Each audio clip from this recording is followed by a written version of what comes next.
Ichi, thanks for having me on tonight. It's always nice to come along, but I have some unfortunate news. Oh. Blaine, Gar, and myself will be hijacking this podcast so we can talk about Godzilla -1. We're not talking about anything about this tonight! It turns out the one being minused was me. Hell yeah. Cue the roll call.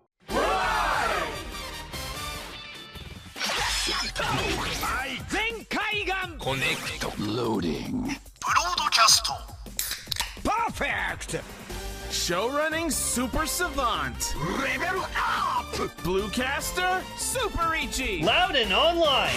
Greycaster, Robolane. Researcher of the Tokuverse, Ultracaster, Gar, Spark of Courage, the Power of Dreams. Orange Caster, Global Soft Perka. Trauma Inducer, Northcaster, Saga. Casting, criticism, comedy, chaos. Radio Sentai Castranger. Welcome to Radio Sentai Castranger, episode 465. Episode Tangrowth! Tangrowth. I kind of like Tangrowth's Tangrowth. cool. I like Tangrowth too. It's fun. Yeah, in like that pool of like Gen 4 evolutions of first gen Pokemon, I would say it's around the middle of that area. Yeah.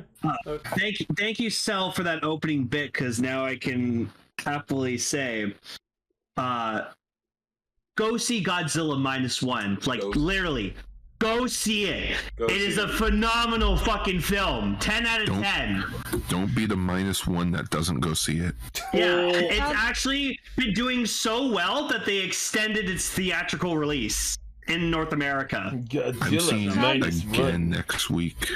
Yes, sadly, it is only in theaters, and I'm not going to risk going to theaters right now. But when Gar came to see the movie, he dropped this off in my mailbox.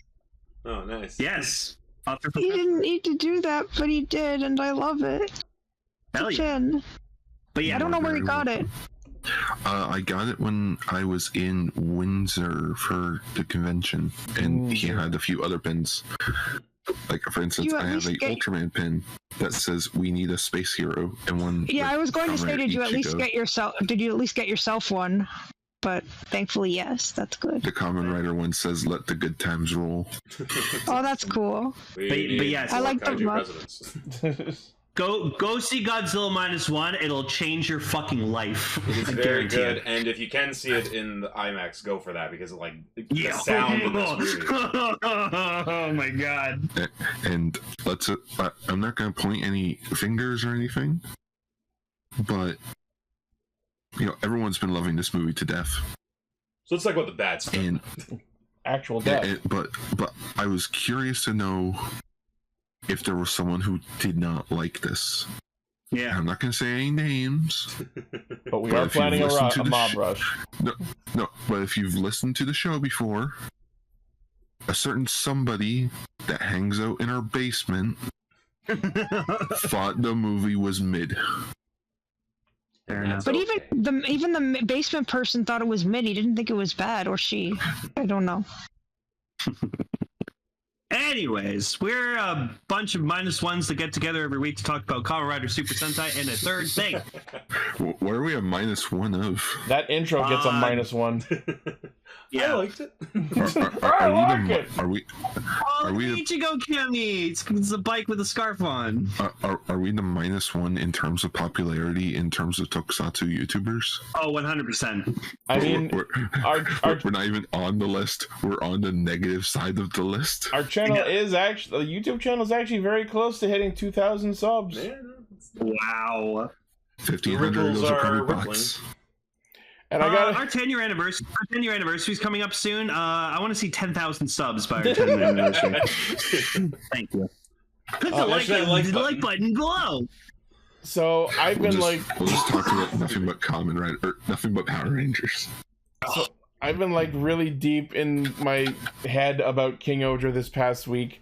I put up not on the Castranger channel, but on my personal channel, a compilation of all of the Kingohger stock henshin so far, including my Rackley's version edits.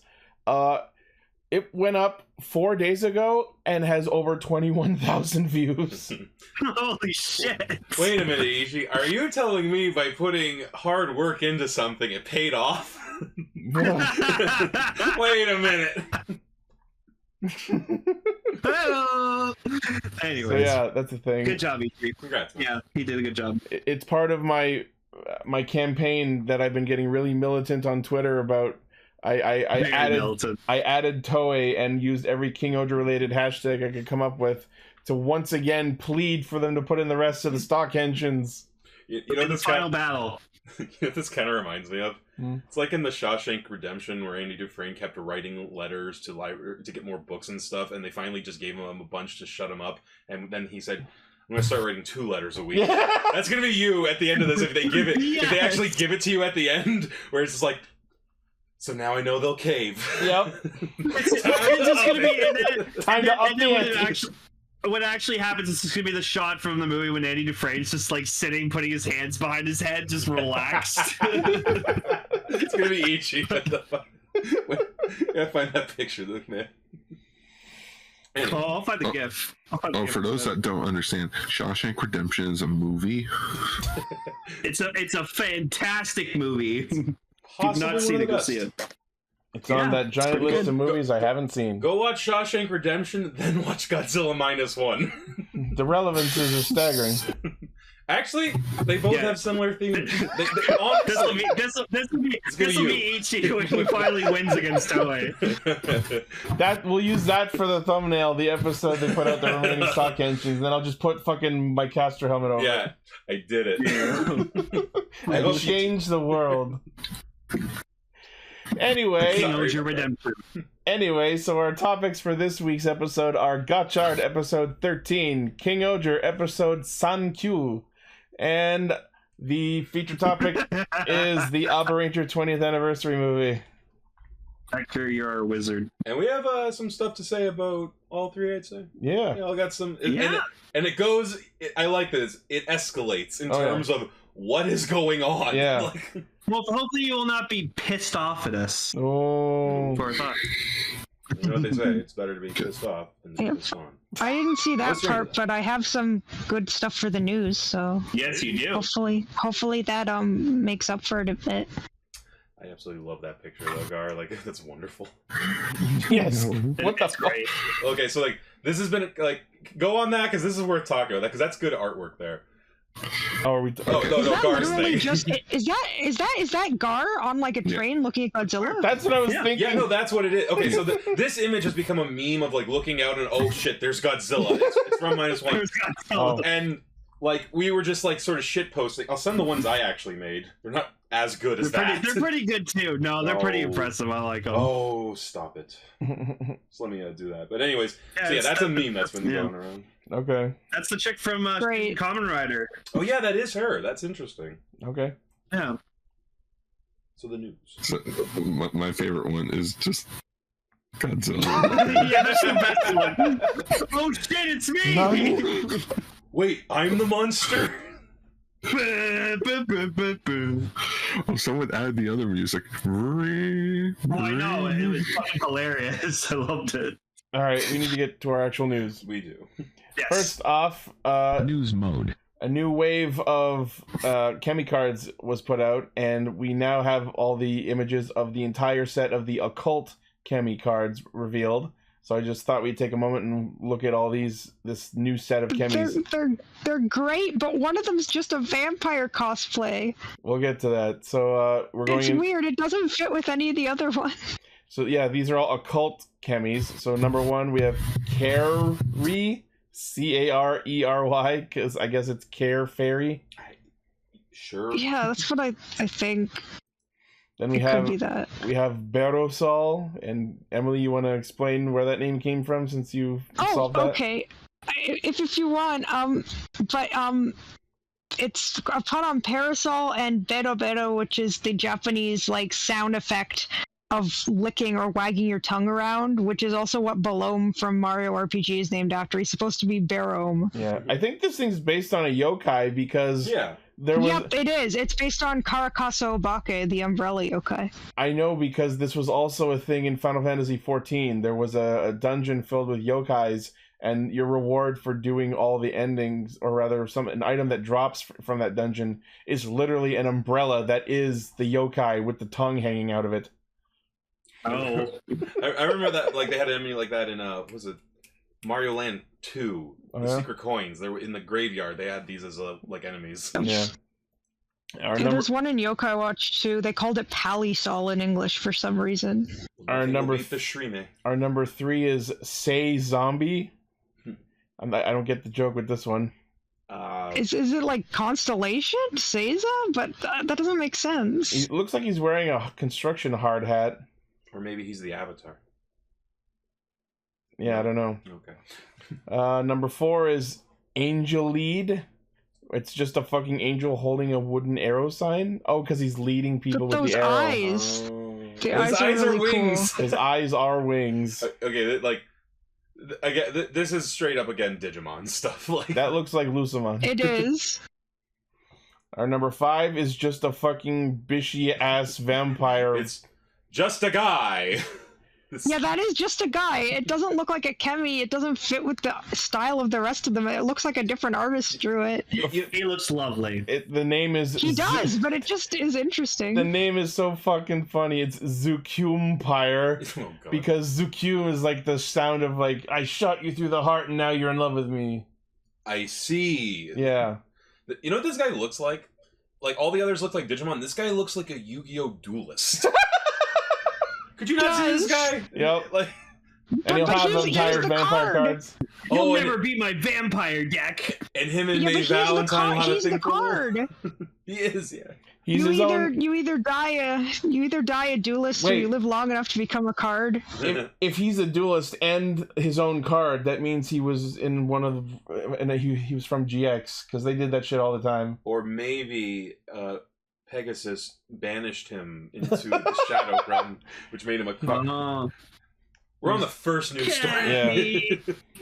Yeah. Next, our number 6 is Dai Oni. Okay, yeah, more of the air. I mean, I know the arrows are always been a thing, but there are a lot of green ones in this one. Yeah, that's cool. So yeah, it's just a big Oni complete with a Tetsubo. Very cool. I think this might be used by Valvarad, if what I've been reading is right. It looks like he's like on Bowser's like little floating platform. Oh yeah, a little bit. Our number 7 is MacKraken. Ooh, we do not sew. That's awesome. That one's cool. Our number 8 is Jamata no Orochi. Oh, sweet. It's a big old Ghidorah snake. Yeah. It's an Orochi. Yeah, that's it's just fucking Shogun Orochi from One Piece. Guy was an asshole. Our number 9, as we might have guessed, is a 9-tailed fox. It's literally called Ninetail. Oh, it's literally just Geats 9.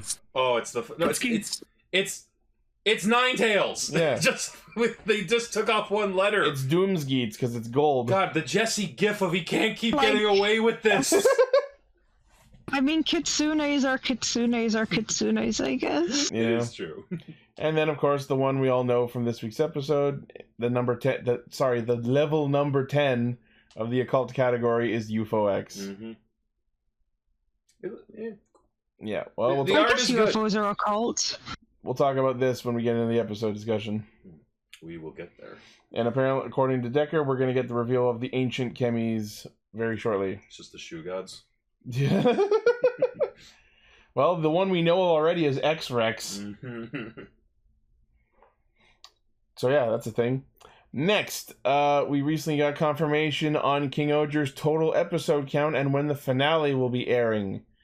It was revealed that the series will round out at a clean, crisp 50 episodes. Very nice. Excellent. And the last episode will be airing February 25th.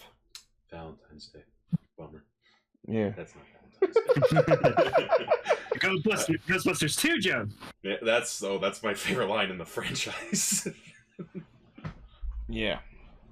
So yeah, we should be getting some info on Boom Boomger very soon.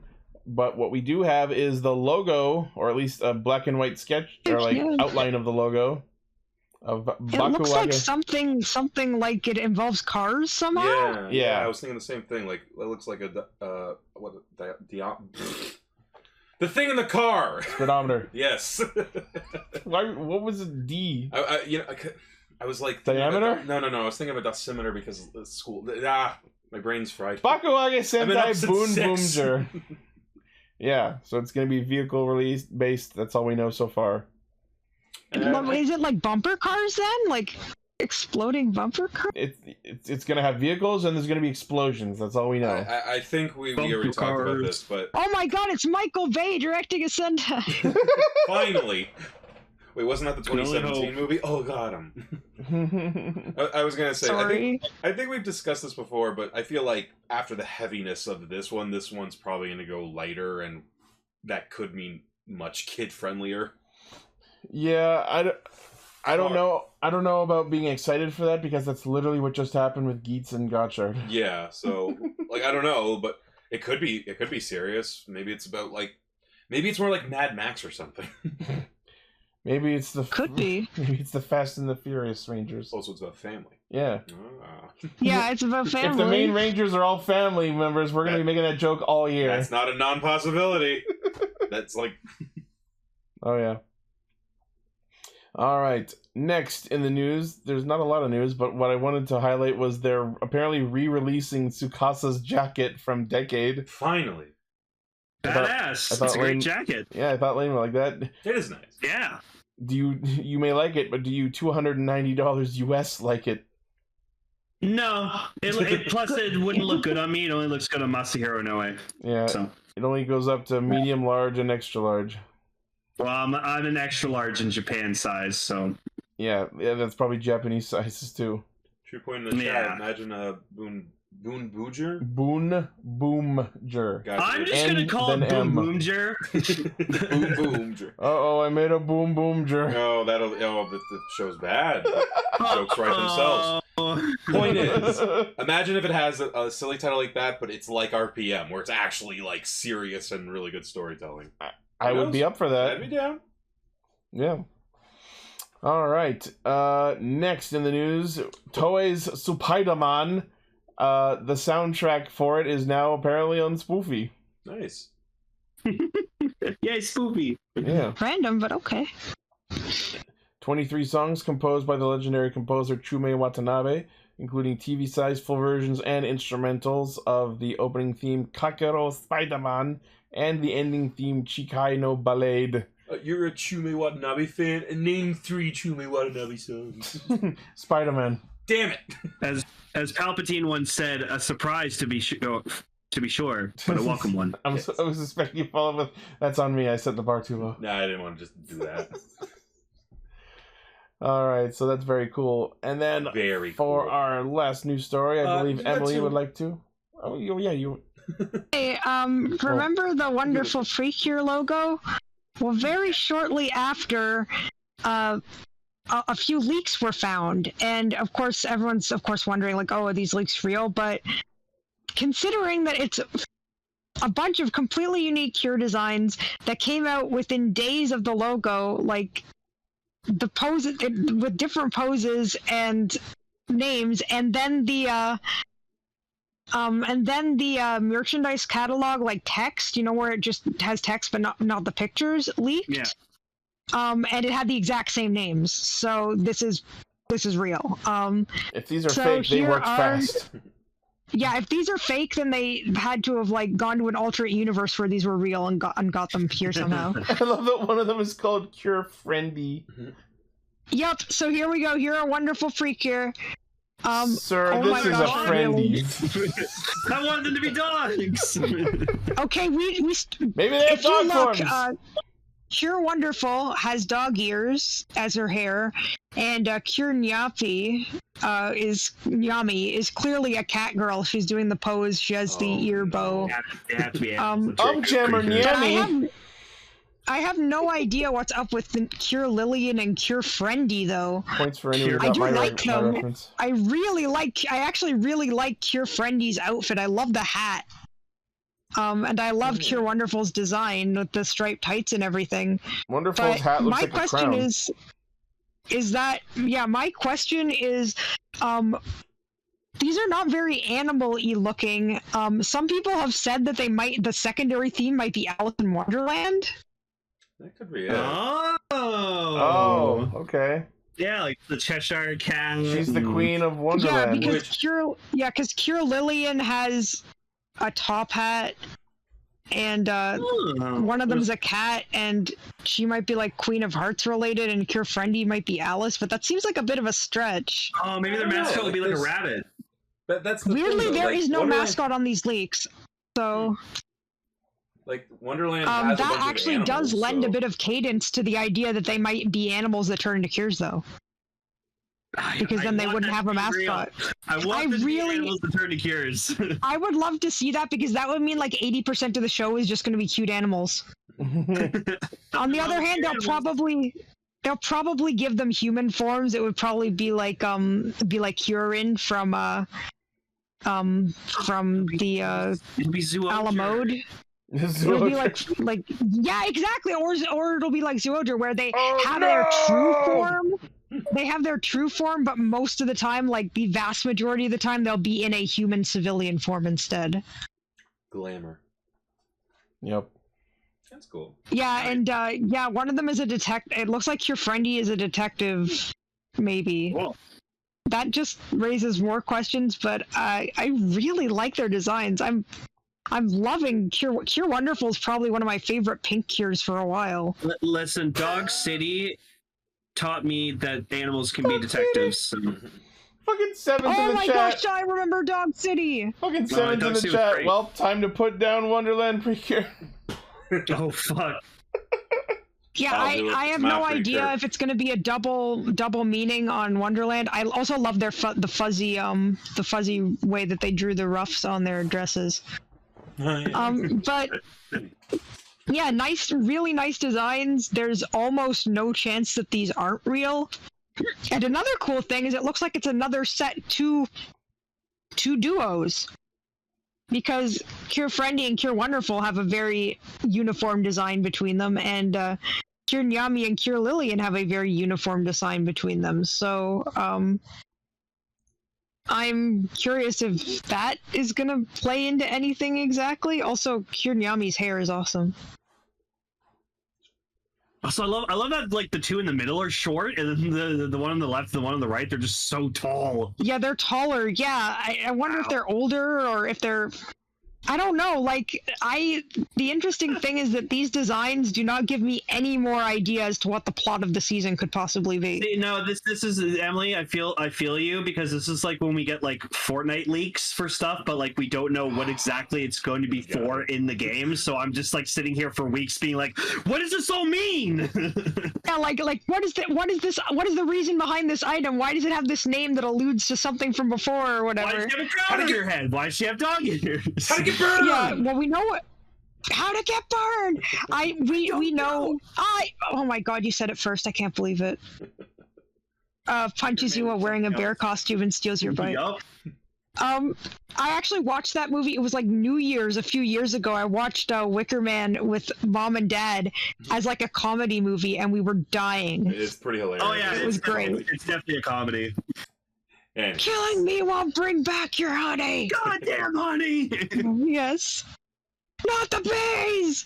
The funny thing is that the not the bees thing was not even in the theatrical version, which means people had to have discovered it later. That's great. That's an iconic meme. Yes, there is a green cure, and people who have been begging for green cures are already mad, saying she's not green enough. Not green. Not She'll green get her enough. green form. Yeah, allegedly Cure Lillian is the green cure. I think that she's perfectly green, and the reason that she looks not green enough is the lighting on the picture. That could be. Yeah. I think it's making her look way more blue than green, but I think that her outfit is more green than blue, and you just can't tell because the picture is all washed out. Well, if you look at her next to Nyami, you can tell that she's less blue. Yeah. I know, but people like to complain, and especially when it has anything to do with green cures for some reason, either the lack of green cures, the fact that the green cures don't have green hair, Fucking or Sevens. anything. She is green enough. She is green enough. All right, we need to move on. So, you want to Okay, I apologize.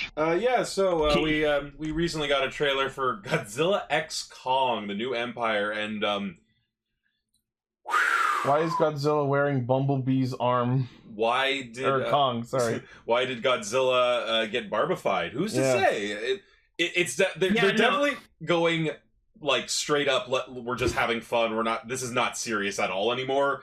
So if they lean into that, that could be interesting. I like these posters they came up with. Godzilla's literally become the physical manifestation of Barbenheimer. Oh my god.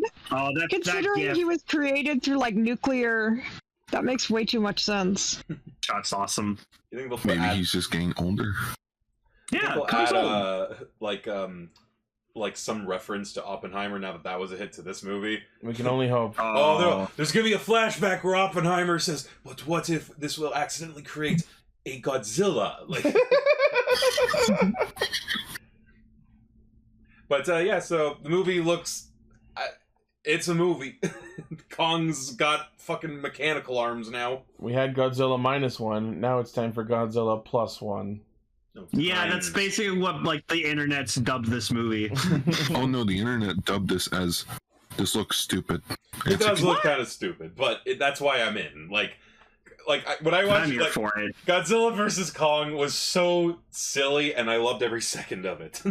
Yeah, we got Mega Godzilla, man. That was a win in my books. Oh no, it's a great. The only problem was stuff that was cut, but apparently it's like all in the novels if you want the necessary context. But you shouldn't have to do that. There's a new show called Monarch out, so watch that. Yeah, which I really want to watch it, but I have to wait on somebody. You should go to the posters. I'm looking at this poster right here for Godzilla Kong. Is that the Jesus statue? Yeah. No, yeah. They're in Rio de Janeiro. Yeah. Okay. So my guess is that inside that is Jet Jaguar. And he's gonna come out of that. My hopes up, please. No, guys, are you seriously suggesting that Jet Jesus is in this movie? Look, they're in Brazil. Where do jaguars live? Jaguars? The animal. Jaguar. If we get that Jaguar in this movie, I'm going to lose my fucking mind. We got Mechagodzilla. It's not impossible. Yes, come on. What if the arm that Kong's wearing is a prototype for freaking? It's yellow. It's yellow. Oh my god! I watched just before we started recording. Cell showed me the trailer for this, and the first thing you see is the fucking yellow robot hand reaching out of the ground, and I'm like, Bumblebee! We're back to Transformers, baby. Here's my prediction right now. One, that little baby ape that you see in the trailer is gonna be the villain's kid, and but Kong is gonna be the actual. He was your father, but I'm your daddy sort of situation. And he's gonna be called Kiko because that's the name of Son of Kong from the 30s. I like these posters too. Those are. I don't know. That's neat to me. I like the hand. The name of the villain, by the way, Ichi, I think I said this earlier, is Scar King, with Scar spelt with a K. Oh, so, he's got a bald spot on his head. Someone make this. Yeah. Can't wait for ape versus orangutan, and then a big crocodile shows up. All right. Anyways, man, sounds like a plot to a Ninja Turtles. I just can't believe we're getting 2 ape focused movies in 2024.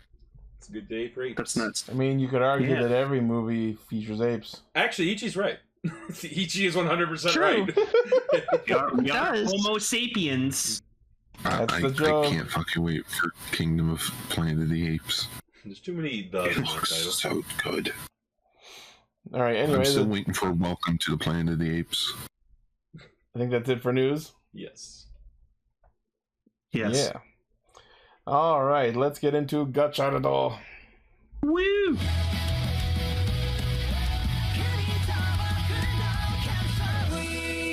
So the episode opens with Hotaru having a nightmare about murdering Sabimaru. Yeah, and then that actually almost happens in real life, and I was like, what the fuck? We finally get our first look at the evil, hooded, shadowy figures that run the alchemy school.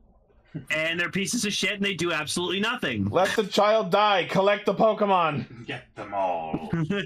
I was saying, like, that scene, just with, like, the black hoods and, like, the very European decor, it just looked like something out of Resident Evil 4. Like, I'm expecting one of them to go, Lord Sadler. Like, bring us the Chemmys. Wipe away the dead. Yeah. I'm kind of sad that this whole Sabimaru arc was literally only 2 episodes. Yeah, that could have been an interesting thing to keep going. I don't mean to jump ahead a bit, but that shot of just Sabimaru just saying Henshin, and it's just a close-up of just them shedding a tear in his eye, and I'm like, oh my god, he's suffering so hard. There's a lot of emotions these episodes. Like, there's some stuff going on.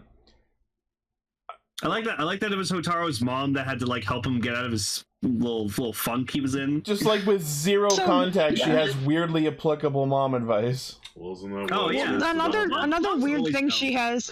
Another weird thing she has is a poster of rice. Yes. It's a restaurant.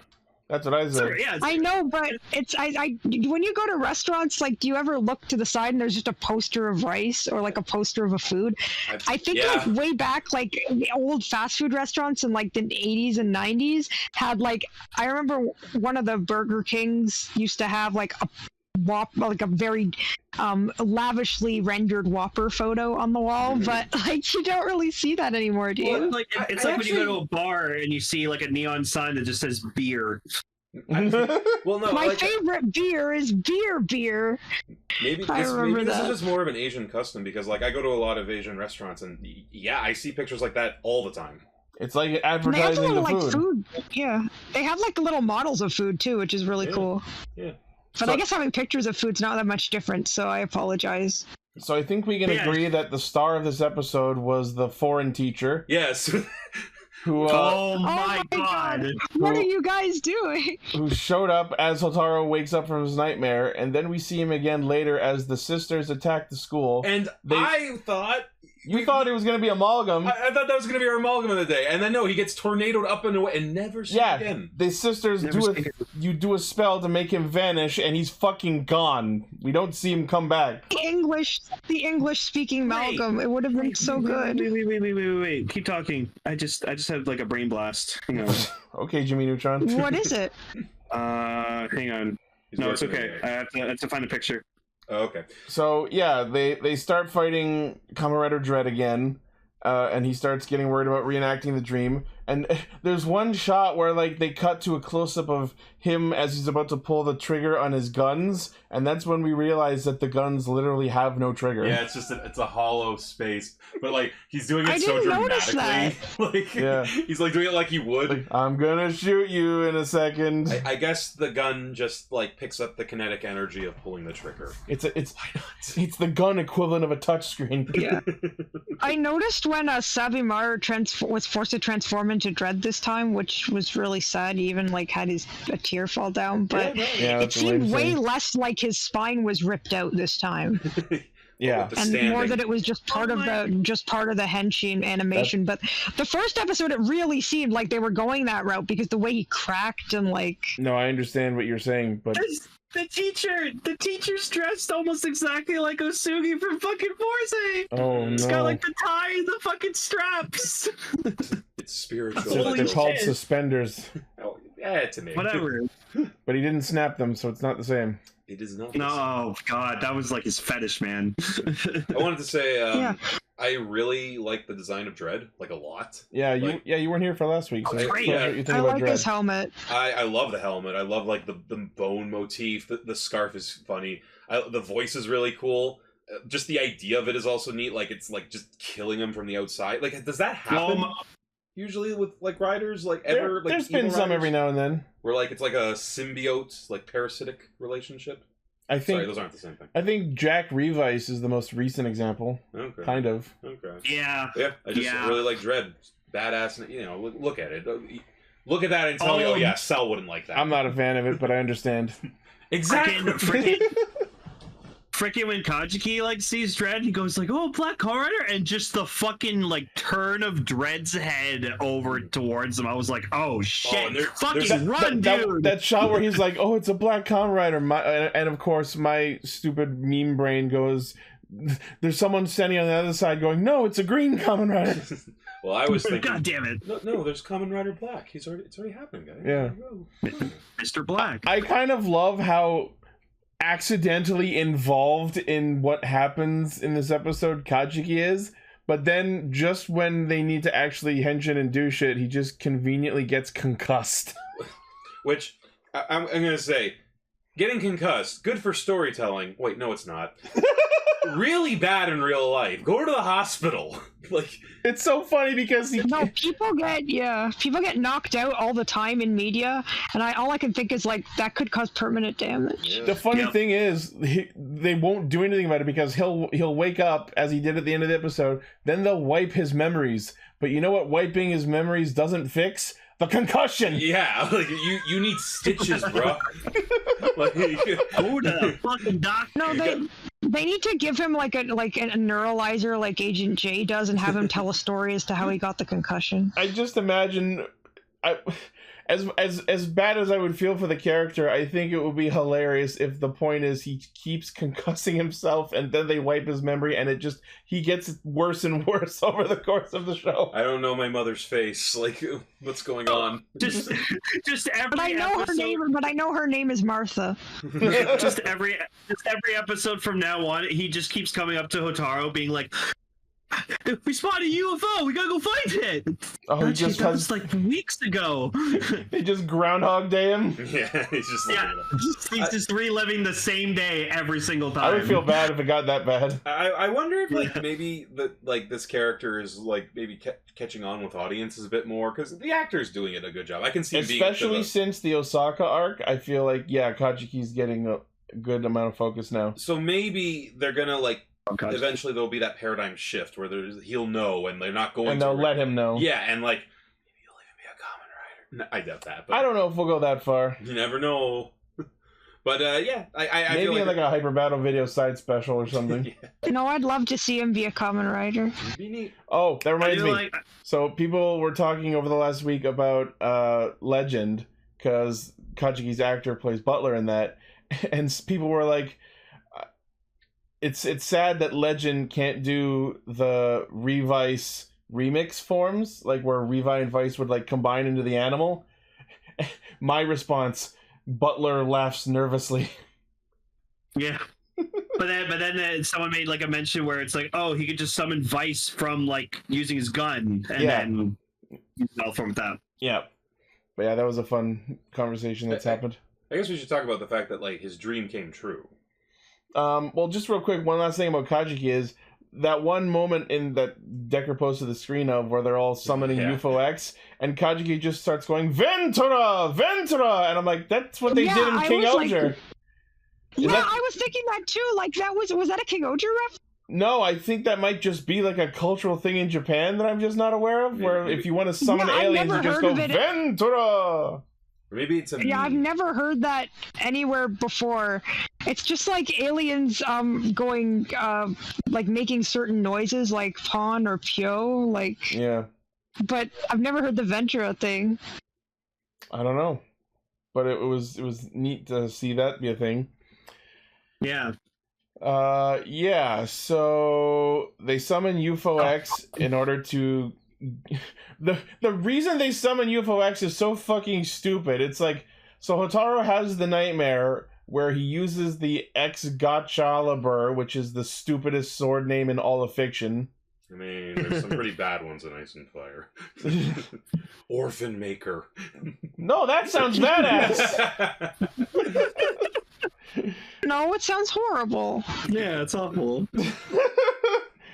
But yeah, so he has his nightmare where he cuts down Sabimaru and Dread with the I'm just gonna say the sword because fuck that name. So he decides the way out of this is to summon UFO X and ask it how he should use the sword in a way that lets him save Sabimaru, which is just the most insane leap of logic I could think of. Why But I have to admit, even though that was weird, I absolutely love what the sword does. I love how it turns into like a cover for the belt. Oh, like the way it folds on itself? Yeah. That's cool. We'll talk about that in a sec, but just like... Sorry. Why would your thought be, maybe the Pokemon that can't speak Japanese can tell me how I can use my sword in a non-lethal manner? Well, wait. Hold on. Yeah? You got a theory? Let's work this out. No, I got nothing. So, yeah. Wait. Did the UFO gave him the sword, though, right? Did it? Is that what happened? You know what? I think that is what happened. My memory of Gotchard is not amazing. But yeah, because last episode, they summoned UFO X with their fucking Sabi Risers or whatever. Oh, okay. And then it beamed the sword down into his hand. I was just because I didn't see last episode, so I was with Yeah, so because he got the sword from UFO X, he just assumed that the UFO X, the untalking monster creature, would be able to instruct him on how to deal a non-lethal killing blow. I think the bigger question here is, so Ichinose can tell the future? Or he's having prophetic dreams now? Is that new? That's brand new. Okay, why aren't we talking about that? Like, it was down to the everything. Like, Buddy showing up and saying, a black Kamen Rider? Like, him about to have to do the thing? Like... Yeah, I don't know where that came from. So, like, I wonder if that's something we're going to see more of, is what I'm saying. Like, he's going to have these prophetic dreams, or was that literally just a one-time thing, maybe? The energy I got from it is that it is a one-off thing, but time will tell if he starts seeing more prophetic dreams. Yeah. Because that really doesn't feel like something an alchemist would do, but then again, this show doesn't feel like it's about alchemy, so who the fuck knows? Also, the sensei made like a staff out of alchemy. Yeah. Yeah, he had some sort of like divining rod weapon. I mean, I've seen that in like fiction. It's whatever. And then he was promptly shit kicked by the three sisters. Well, it's 3-on-1. Oh, die. I just love damn it, you messed up my hair! Oh yeah, they did. I just hated seeing Renge sad. So, yeah, They summon UFO X. It beams Hotaru up into itself. Oh, yeah. And takes him to the alchemy world that we haven't seen since episode 1. Which we were making the joke that, like, when that, like, he's, like, they're doing that whole thing with, like, they're calling out, we need you, UFO, we need you. And the UFO comes, and it... abducts him. It just abducts it. Like, and that's it. Like, yeah. Ichinose gone. Yeah.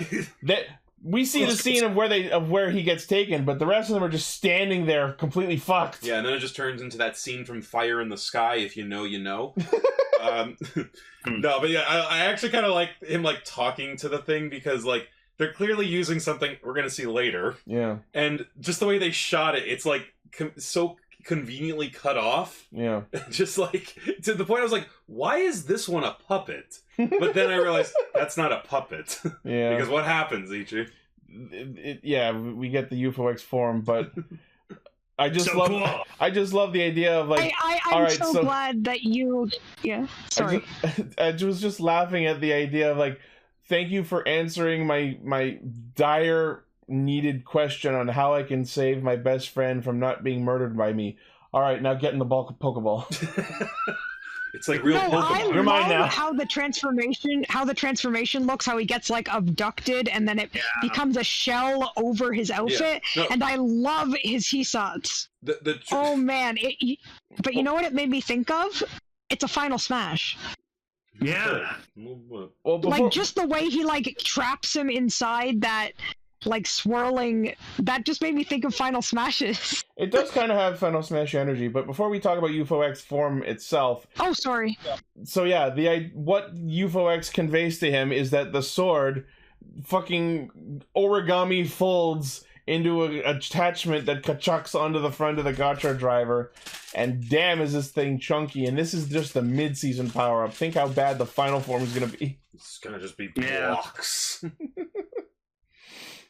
So we get the debut of, I guess the name is Super Gotchard UFO X form. I see.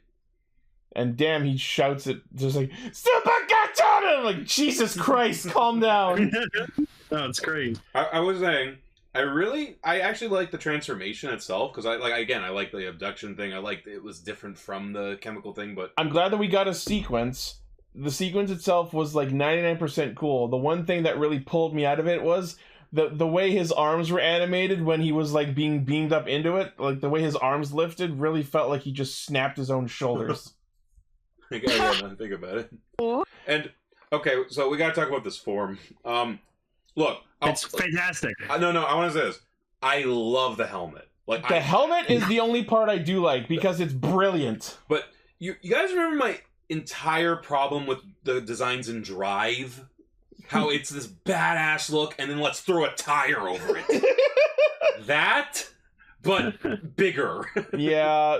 That is one obstructive ass chest piece. Like, and I get what they're going for, but again, I just love the helmet like so much. Like the idea, it's like an alien, and like I love that it's like a glass case. And and there's an alien on the top of the helmet, and it fucking blinks in one scene. Yeah, I love that shit.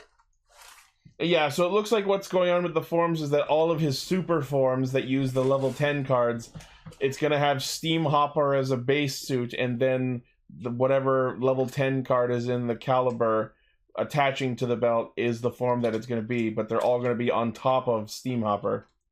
Yeah, that's cool.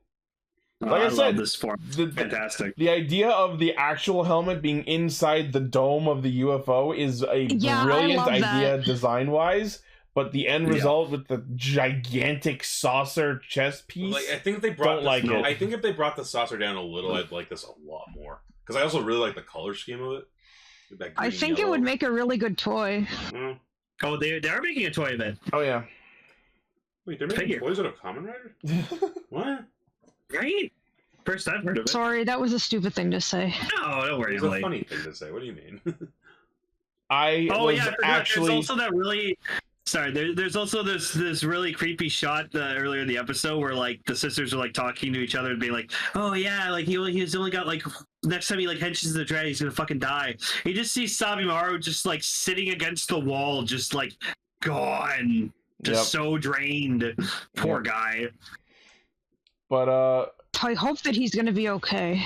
He should be. So as Gotchard UFO form is fucking fighting, I could not stop laughing at it. Like, sure, I understand because it's a UFO, it's a flying saucer, but the fact that so much of his fighting patterns involved twirling towards freedom. It's spin. What was the other thing we said too? UFO spin. Oh, no, not that. It was like, I love how he actually got him out of them. Yeah. Like, should we get to that? That move that he did where he pulled Sabimaru out of Dread, I got flashbacks to Kamen Rider Saga's Hisatsu, because that kind of had the same energy of like a laser whip. And what I was going to say is, I get what they're going for. I think the idea is a tractor beam, because we saw it abduct him. But that led to something it's like abducting him right out of it, yeah. Like, because for a split second, you only see it for like literally 1 second, Dread stands up, like, even though Buddy's out of him, right? There's like a separate lingering consciousness. Yeah, that's what I was wondering. Is there some kind of life in Dread? I think so, but like I think it's something else completely, because like it literally starts going like, there has to be something in there because that's what's making him fight Gotchard. True. It's draining. That's also what's draining him. Maybe it's like a I forget what they're called from Kill la Kill. Oh. The uniforms. They're called something. Goku uniforms? The Goku uniforms, yeah. Yeah. Maybe. It's definitely something similar. It's like Senkets, yeah. But yeah, and then the funniest shit in the episode, to prepare Dread for the actual Hisatsu, he sends a UFO after him, as Decker shows, and fucking teleports him 10 feet closer. Necessary. Wow. That's that's big dick energy. Like, just coming. That works, man. That works. And then we get the Hisatsu Shining Fever, where he just like spins at him a bunch with like drive style kicks. Whew, whew.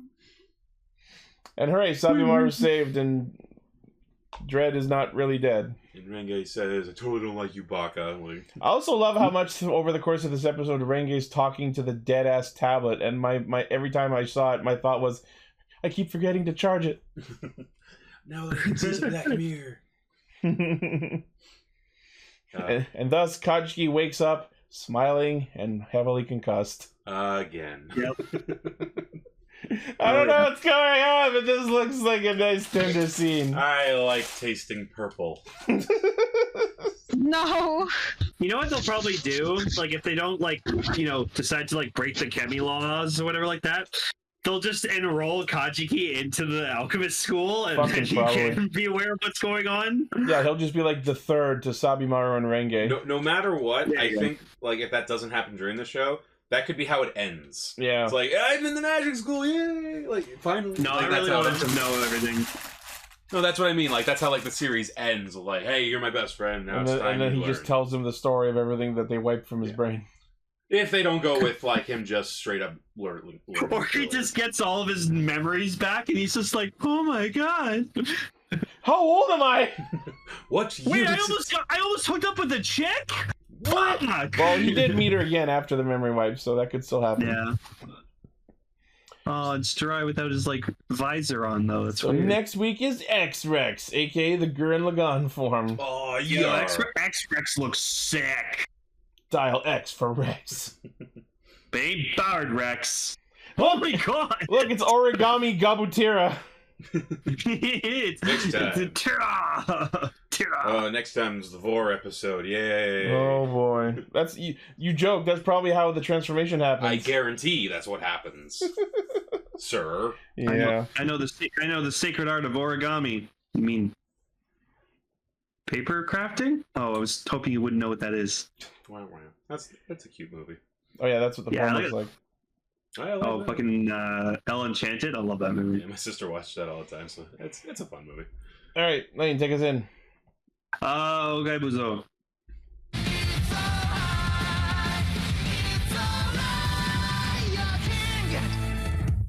I feel like the show is personally apologizing to me because after last week's episode, this one was such a fucking banger episode. This was an episode that was moving constantly. To Oh my god, what a good episode! Very. Yeah.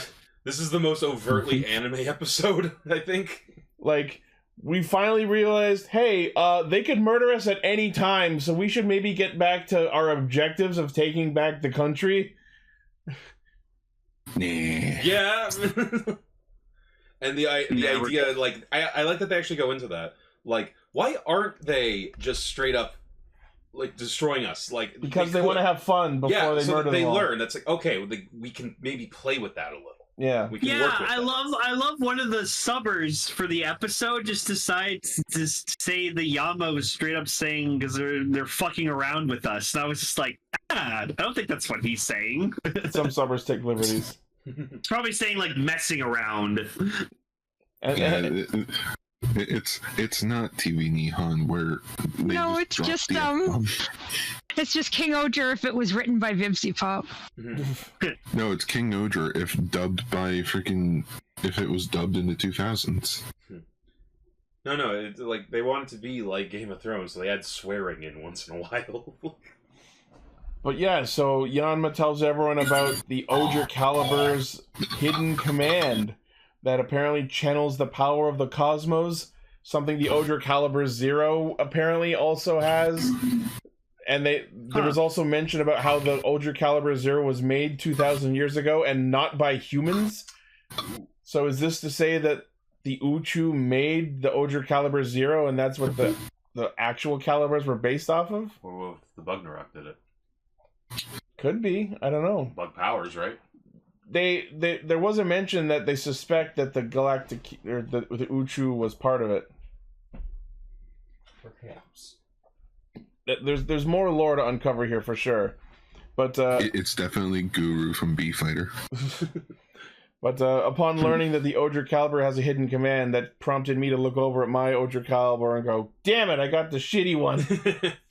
Oh, can I just say how, like, so as everyone's aware of, I'm autistic, and I love hearing, like, repetitive fucking sounds, especially ones that are very, like, pleasing to the ears for me. and just all the King-Ohgers just spamming their fucking buttons on their freaking Ohger collar. I was just like, oh my god. It was fucking love that. Airborne for me, man. I loved it. Memorial Ohger Caliber with the ability to do the 6-tap Hisatsu. Let's fucking do it. Yeah, come the fuck on, for real. It was so satisfying to hear that. But so yeah, Yanma tells them about this power up that the Ohger Caliber can access. Ultra computer. Yeah, and according to him, in order to activate it, they need to get the Ultra computer into Peta Castle in Kosopa. And yeah, as Kaguya said in our chat earlier, I'm kind of sad that we didn't address the fact that Yanma stole evidence from Gokan's evidence locker. Hey, wait a minute. That's still probably my favorite scene in the previous episode. Just oh yeah, hey guys, just because Rita's doing stuff, you can't do illegal things. You see freaking Kaburagi putting on the sunglasses, like, oh yeah, boy, shit's about to get real. Fucking watch me. Oh, by the way, I should mention, Ichi helped me catch up on Kingohger last Saturday. He was visiting last weekend, so we got him caught up. Nice. Are you enjoying it? Anything from the previous episodes you want to comment on? Just the fact that this, I've proven my fact yet again that Kingohger is a show you just need to binge watch, because it's better to watch it in batches instead of just one episode at a time. Does it count if I keep watching the same 5-minute scene literally 30 times in the last week? Counts for something. Make a video then. I keep rewatching the scene from episode 19 where they formally announced the Ousama Sentai, and then the fucking variant version of the opening where it goes King of Kings, but it doesn't have the lyrics between each of those. I love that version. That's so cool. I love that version so much that I did my best to cobble together. Oh yeah, you isolated it, yeah. By editing together the normal and instrumental versions. So I hope to use that in a future edit somewhere. I forgot to say this. I think you did a great job with that too. We could always put it in the intro, maybe. It's too much. It'll get copyrighted.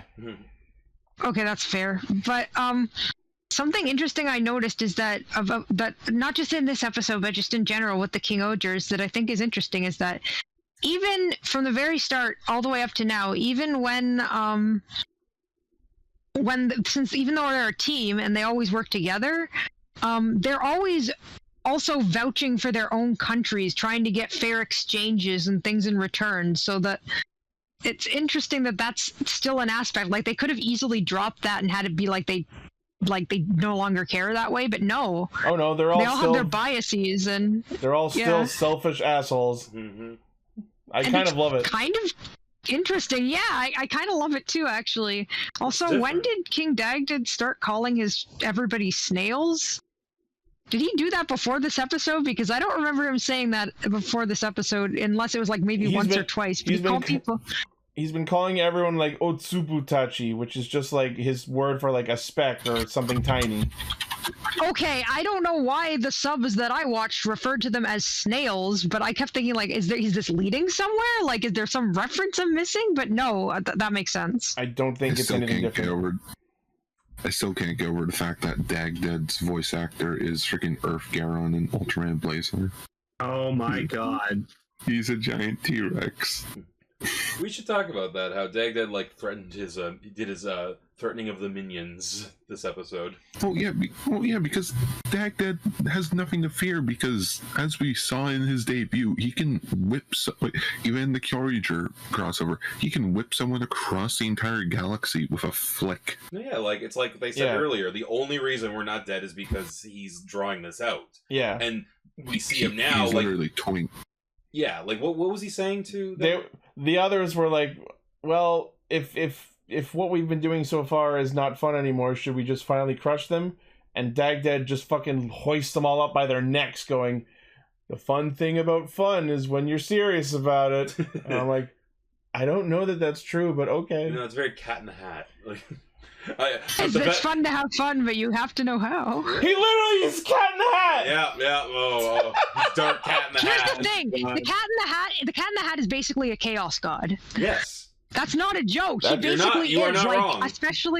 especially in the live action movie, he's almost canonically one. He's an elder god in the movie. Like... Well, time to dub He over is. Doug Dead with Cat in the Hat quotes. Oh, you know we're doing this. No. Oh my god, what are you gonna have him say? You're not wrong, you're also stupid. That does sound like something he would say. Yeah. Yeah, specifically the Mike Myers one. Yes. Yeah, that's what I was saying. Like, it was ruined when she wore it, honey. Decker, can you shop the Cat in the Hat's hat onto Doug? Onto Doug. It'll be in the thumbnail if it has to be. But make it the Dimmadome hat, where it's like giant. I was gonna say the best part of that though, with him choking all his minions, even Hirobiro got it. Like, yeah, Hirobiro wasn't there to hear the context of the conversation. She's just sitting in the fucking gamer throne, and suddenly just starts getting choked out, and it's like, what the fuck is going on? Am I dying? Like, he's like, yeah, that. Like, hold on, like. This was a good way to bring it back that Dag Dead is dangerous. Yeah. Like, and not only just dangerous, there's gonna be a point where he's gonna, like, this isn't gonna be a game anymore. He will eventually get bored and start getting serious. The King Dag Dead with a thing on his head. Thank you, Emily. That's great. I don't know why I put that. That was weird. It's wonderful. So the plan. So, of course they established this plan, but of course Yanma's fucking like 10 steps ahead of everyone. Literally, Yanma is so giga-brained that he's it's amazing. He can also run like Sonic apparently and transforms while jumping in midair. That was so cool. I literally wrote in my notes Yanma the Hedgehog. No, he just learned how to use. Yanmic. He just learned how to use his Jedi Speed Force, right, Lane? But damn, boy can run fast for being a nerd. Right? He's those skinny legs. Like, it's because he's like, his blood is like 80% caffeine at this point. True. So yeah, they come up with this plan they have copies of the Ultra computer, and according to Yanma, they have to get one of them into the castle in order to activate their new Ohsama caliber hidden command. But as we see decoys. As we see over the course of the episode, and of course even I was able to pick up on it, they were all fakes, and none of this was necessary. It was just a plan. Yeah, but when they die, when they're destroyed, a pink poop comes out. Good boo boo. Has it a boom boom? Reminds me of the pink poop from Digimon. Yeah, me too. That's what I was thinking. Nice. It's like a Digimon poop in there. There we go. That's a Japanese thing where like they represent poo in a visual way by showing it as this pink spiral pile. Actually, really suits them. Yeah, but why is it pink? Is the real question. I understand the spiral pile, but I think it's literally just to make it as cartoony as possible. Yeah, it's because they can't show actual shit on television. Or can you? And yet they can show like vomit pretty readily. There you go, Emily. Decker shop the Cat in the Hat. It's the Dad in the Hat. Oh my god. So after all 6 of them get revealed as fake boxes, Shiokara flies up in God Tonbo to apparently disable the safety of the lightning storm hitting the tower, which allows the Ohsama caliber's hidden command to be used. And then they explode into weird. The shoe gods like mutate. It's kind of amazing, actually. That was fucking raw. Yeah, like they all just start growing like spikes and shit. Like spikes and teeth and extra limbs and extra wings, and it was fucking awesome. Like I didn't think that there was a Zord version of when they give the Precure final forms, and like the final forms are so frilly that it's completely impossible to even tell what's happening. Can I get? But they did it with Zords. Can I buy that version of Kingohger? That will never be able to. It stand will probably up. cost like $3,000 with all the parts on it. I think. But watch them make it. Watch them make it anyway. I love that Papillon got like the least amount of like added parts. It was just an extra pair of legs and an extra antenna. That was it. Meanwhile, we got God Kuwagata with fucking dinosaur jaws sticking out of its horns. I was gonna say, isn't that weird? Because like these did feel like, you know, super forms in Abaranger. Yeah. Like with just long spikies. Yeah. Tarantula got like bigger fucking legs. Super Shoe God mode. Yeah. This was just them having fun. And then they activate the Fangs of Defiance, and the Zords fused with them. And Dabowski got even thicker. Oh yeah, he's got a fucking stinger ass, man. Ryoga Isen. I was hoping someone would have the actual transliteration. So yeah. That aside, looks awesome. This is the thing from the opening! I had a feeling we were going to get to this eventually. It's cool, too. They all, like, use it as, like, they're, like... I feel like this is how they're going to actually beat, like, Dagden at the end with something... This is the start of the revolution. Yeah, like, this is, like, the God tier Super Saiyan 9 powers or whatever these are. I don't know if I'd go so far as to call it an actual proper super form, but it is very fucking awesome. It's just they're fighting with their Patronus charms. And oh my god, they pulled out all the fucking stops on the combat and VFX budget for this episode because this battle was amazing. I think like that's why the next episode. I just have to bring in Phoenix Cure Black for you to see what I mean by they were just like, add more stuff. Yep. Yep. Make the hair longer, except like not downward longer, but just like have it go sideways longer. And more anime pro tag hair. But like so much. That's what these reminded me of.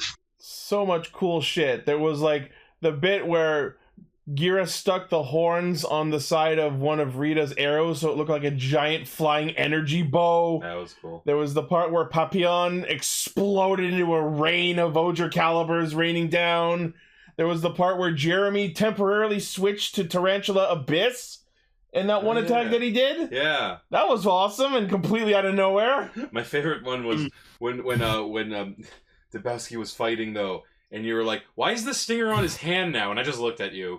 Like, you tell me why. Like, are you saying that he wouldn't absolutely do a butt buster? I know he would, but this is still children's television. All right, Uchun, I want you to scream real loud at my ass. So, go ahead. I love that Healy Bilu, whatever, is like calling out like to Goma for help, and Goma's just like he teleports in and dies instead. Yeah, no. So like Goma's like, no, I'm not gonna help you. Rest in peace. Anyways, body swap technique, swaps positions with her. He takes the hit and dies, and I was like, what the fuck? And then we find out she whispered into his ear to not abandon her. That was crazy because like I was so like hyped up on all the action that was going on, and then the giant fucking like they all grow like skyscraper buster sword attacks, and they all just like drop them down on Hirubiru. And while I'm like caught up in the frenzy of what I'm seeing on screen, Gorma just like out of nowhere in the middle of his sentence just swaps out with Hirubiru, and I'm like, what the fuck is going on? Why did that happen? And it's not till like minutes later. Is when they were all about to strike at first. I think it's Hirubiru who says it, not him. But I was thinking this really seems like overkill for one guy. And then they literally said, this seems like overkill. She looked up and went, oh, I'm fucked. Yeah. Well, it was funny because they straight up like did the thing where she was like, aren't you gonna like you're the good guys, right? You're not gonna just kill me defenseless. Like, we're not good guys, we're kings. Like, I fucking love that scene so much. They get her to unhypnotize all of Inkosopa, and it's like, oh, you're gonna kill me even though I complied? That's not very heroic. We're not heroes, we are kings. I fucking love that line. She's like, oh, I thought you were going to let me go. And they're like, no, we said we consider letting you go. And after considering it, fuck you. But so, of course, like, here, it's like, oh, how did she come up with this plan or whatever like that to, like, let Goma take the hit? Well, it's because it was none other than my boy, Racules Husty. Oh, this is a whole other thing we're about to get into. One thing I want to bring up, and this leads into that, is I love after they do it, like they just all demorph and like they all like give each other fists and then they collapse, which I like. We're spent. Like they're so this drained them so hard. So what but it didn't kill them. Thankfully, they thought it would. What I see happening is they're gonna keep doing this and getting better and better at it to the point where it doesn't almost murder them like it did here. Yeah, I gotta do it like 5 more times. Yeah. But yeah, Gorma's fucking dead permanently. Starting to dwindle. I'm sad. He was my favorite. He was my favorite of them. I also liked him because he's voiced by my favorite Grand Blue Fantasy character. But rest in peace, Radiant Black Ninja. So yeah, Rackley's. The fact that he was so lucid and had visibly free will and did all this scheming, I think we can safely say Rackley's never actually died. Because if he had died and was revived by Grody, he wouldn't be this like sentient and lucid. You know what I mean? Yeah. If you look back I at really Karas, think it is just like with Anakin and Darth Vader, how he didn't exactly die, but he was like really close to it. And also, the other thing is, the Adventure Heaven movie came out this last week. I watched the Raw. It's not subbed yet, but so in that movie, they go to the land of the dead, where previous kings of Shugadam, their souls rest. Rackley's is not there, and I'm pretty sure there's one line of dialogue where Rhynior, the first king of Shugadam, tells Gira that Rackley's is alive. So how did Rackley's go to space?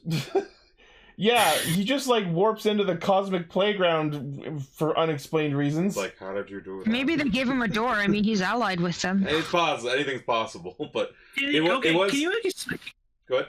Can you explain what he was doing? Like what he was talking with Kagaragi about? Like what you seen with him? So from that scene alone, we can safely declare that Rackley's is trying to dismantle the Uchu from within. He is actually being a good guy. Well, okay. Yay!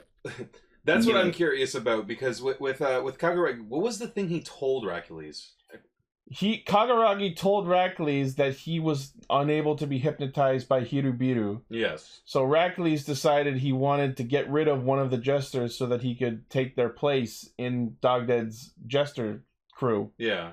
So they came up with the plan to have Hirubiru swap out with Gorma. I guess because Gorma's probably like the most dangerous in terms of fighting. Maybe that's like they're trying to take him out in a certain order. Who knows? Yeah, I'm not sure. But it is interesting though, because like what you're saying, like with Rackley's, like his motives, like I don't know. I'm curious where the fact that Kagaragi is even entertaining a discussion with Rackley's means that Rackley's is actually trying to be good. Or Kagaragi's actually evil. No, probably not. I feel like we're way past that at this point. Yeah, like there's something else going on here. I mean, it could just be that, Kagaragi is just because he's playing all sides at all times. Yeah. Maybe that's what this is also. But the other thing that makes me think Rackley's is actually scheming to take apart the Uchu is literally that last shot where he looks off of them and does the whole grabby motion. Yeah. See, I also like that bit because it shows that he is still good at playing the politics game. He goes to Dagdead and he acts humble. Literally Dagdead puts his legs on him. That was hey, hilarious. what's up, footstool? Yeah, that was hilarious. And yeah, maybe he's literally trying to. I remember we were talking about this a while back. What's Rackley's intention? Maybe his intention genuinely was to save the Earth by any means possible. Maybe now he's seeing I gotta take out these guys, and I'll take them out one at a time if I have to. Yeah. Who knows?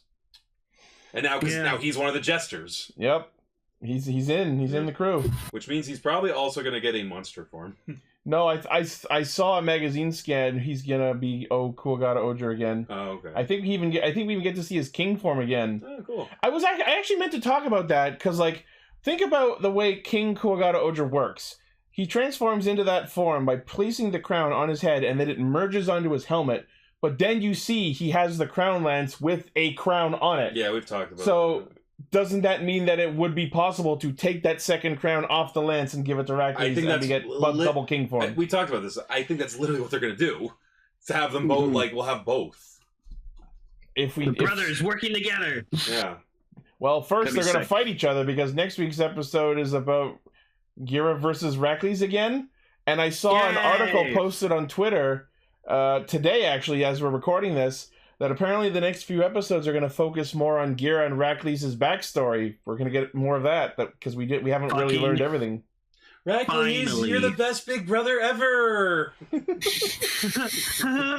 I made that reference yeah. I'm hoping it's exactly that lane. Also, Prince is back. Yeah, Prince is back because apparently he's coming back to get Minitira because it's like, yeah, we kind of need that.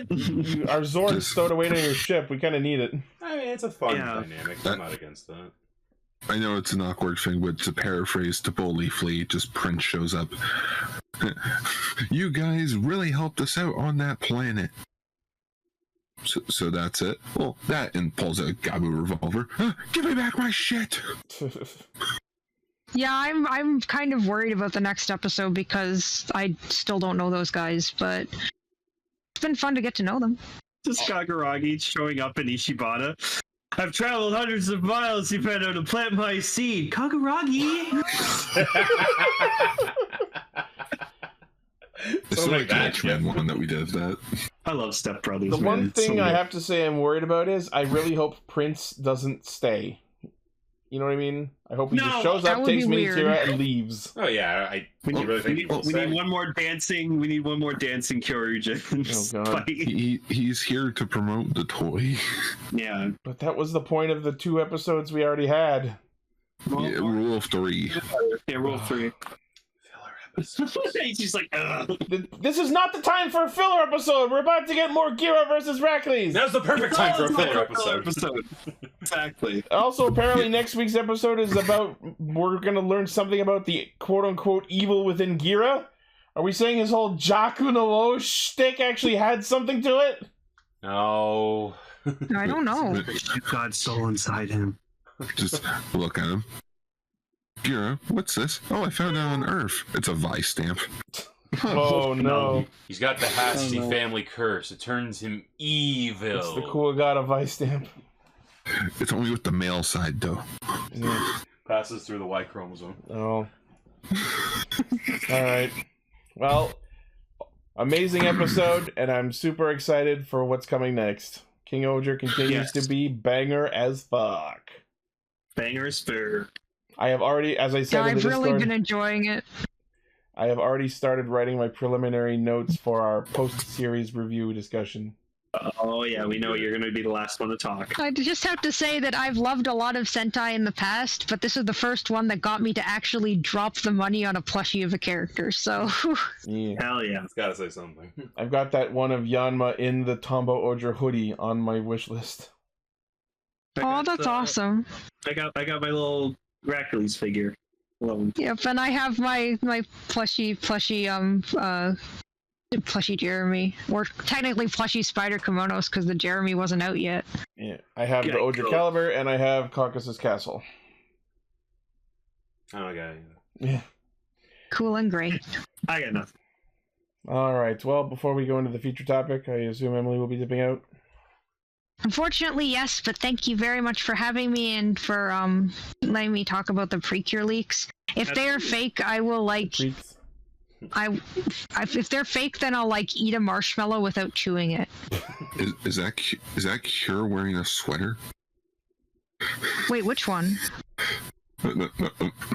It's an inside joke to someone watching a Star Wars trailer, but it's like, wait, is he wearing a sweater vest? Are you not allowed to wear sweater vests in the Star Wars galaxy? It's not like it says a long time ago. Wearing a regular hoodie. Oh, it's not like it's saying a long time ago in a galaxy far, far away where there are no sweater vests ever. Oh, you got tunics. I'm sorry, I'm an idiot. Take care, everybody. Have a safe, happy weekend, and bye. Thank you. Bye. All right, Abare time. Bakuryu change.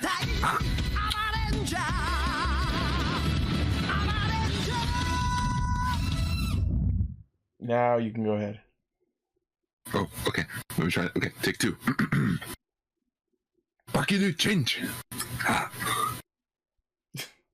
I've got to say, I fucking love that they played the old intro, but then every now and then they just aged everyone 20 years into HD footage. Yeah, it's like, oh no, the horrible ravages of time. I can happily say this was 1,000 times better than the Hurricane movie. Oh, agreed. Yeah, but maybe not for the. I was about to say maybe not for the best reasons. You would be on the opposing side of this, Gar. You would be because I've actually seen the shows. No, but okay. What I was going to get into is one of my thoughts of the movie is I haven't seen all of Abaranger, but I could tell this movie felt so Abaranger, and I was here for it. So I don't know, it felt like the takeaways from this movie are piss yourself and Twitter is bad. Yeah. That was interesting. An interesting twist to the tail. Pissed in their stew. This whole movie felt like an absolute attack on Zoomers, Twitter, cancel culture, and just social media in general. Goddamn millennials. It was so fucking funny. Like, but that's the thing. I think it was intentional. Oh, absolutely. Like, this was very tongue-in-cheek. Like the amount of... like this was tongue in bladder. We've all been there. All right. Like, because it opens, like you were saying, like, it's right there in the opening credits where we see the original footage, and it's all grainy and fucking full screen. And then 4:3. And then it morphs into that pristine 16:9, you know? Yep. And that's a metaphor for times have to change, but wasn't it better back then? No, that's not what it's going for. But the new generation is stupid, and we shouldn't care what they think. So, like, that's a little bit what's going on. It's not what's going on here. So let's talk about a crocodile phone. What in the absolute fuck was Yatsu Denwani, the phone crocodile? Gar, was that a thing? What was that about? he's a trinoid. Oh, that clears it up. Does it become good in the show or something? Yeah, he was Abara Killer's best bud. I kind of with him at his home. I gotta say, I kind of love the design. Yeah, no, that's a weird fuck. There's a lot of going on there. Wait, I can't remember, guys. Was he a trinoid, or was he another thing? I love the pun in his name, Denwani, because Denwa as in phone and Wani crocodile. Yeah. Apparently he runs a resort or something now. Yeah, he's trinoid number 18. Yeah, that was I didn't realize until later that they had numbers on them. Yeah, so the idea of the trinoids was that there were two generals in Abaranger, and they would both have their own. Well, his voice actor passed away. That's what I'm saying. Where it's basically one of them would be trinoids, where it'd be a combination of three things. Basically a creature, an inanimate object, and I believe it was one other thing. I like that. And then the other thing would be like an evolutionary monster, where half it would be crocodile, like a half phone, alien. half monster. What? So plant animal in the thing. But plant animal in a thing. I love this creature, and then as his human secretary, we had this dude that I've seen in so many other toku shows. Most notably, the Piano Man from Den-O and the Kaiden Bugster. And then we had some. Wait a minute, he was just in Blazer. He was in what? Yeah. Yeah, I think he was he was one of the guys that the main female lead was talking to about her dad. Oh. Okay.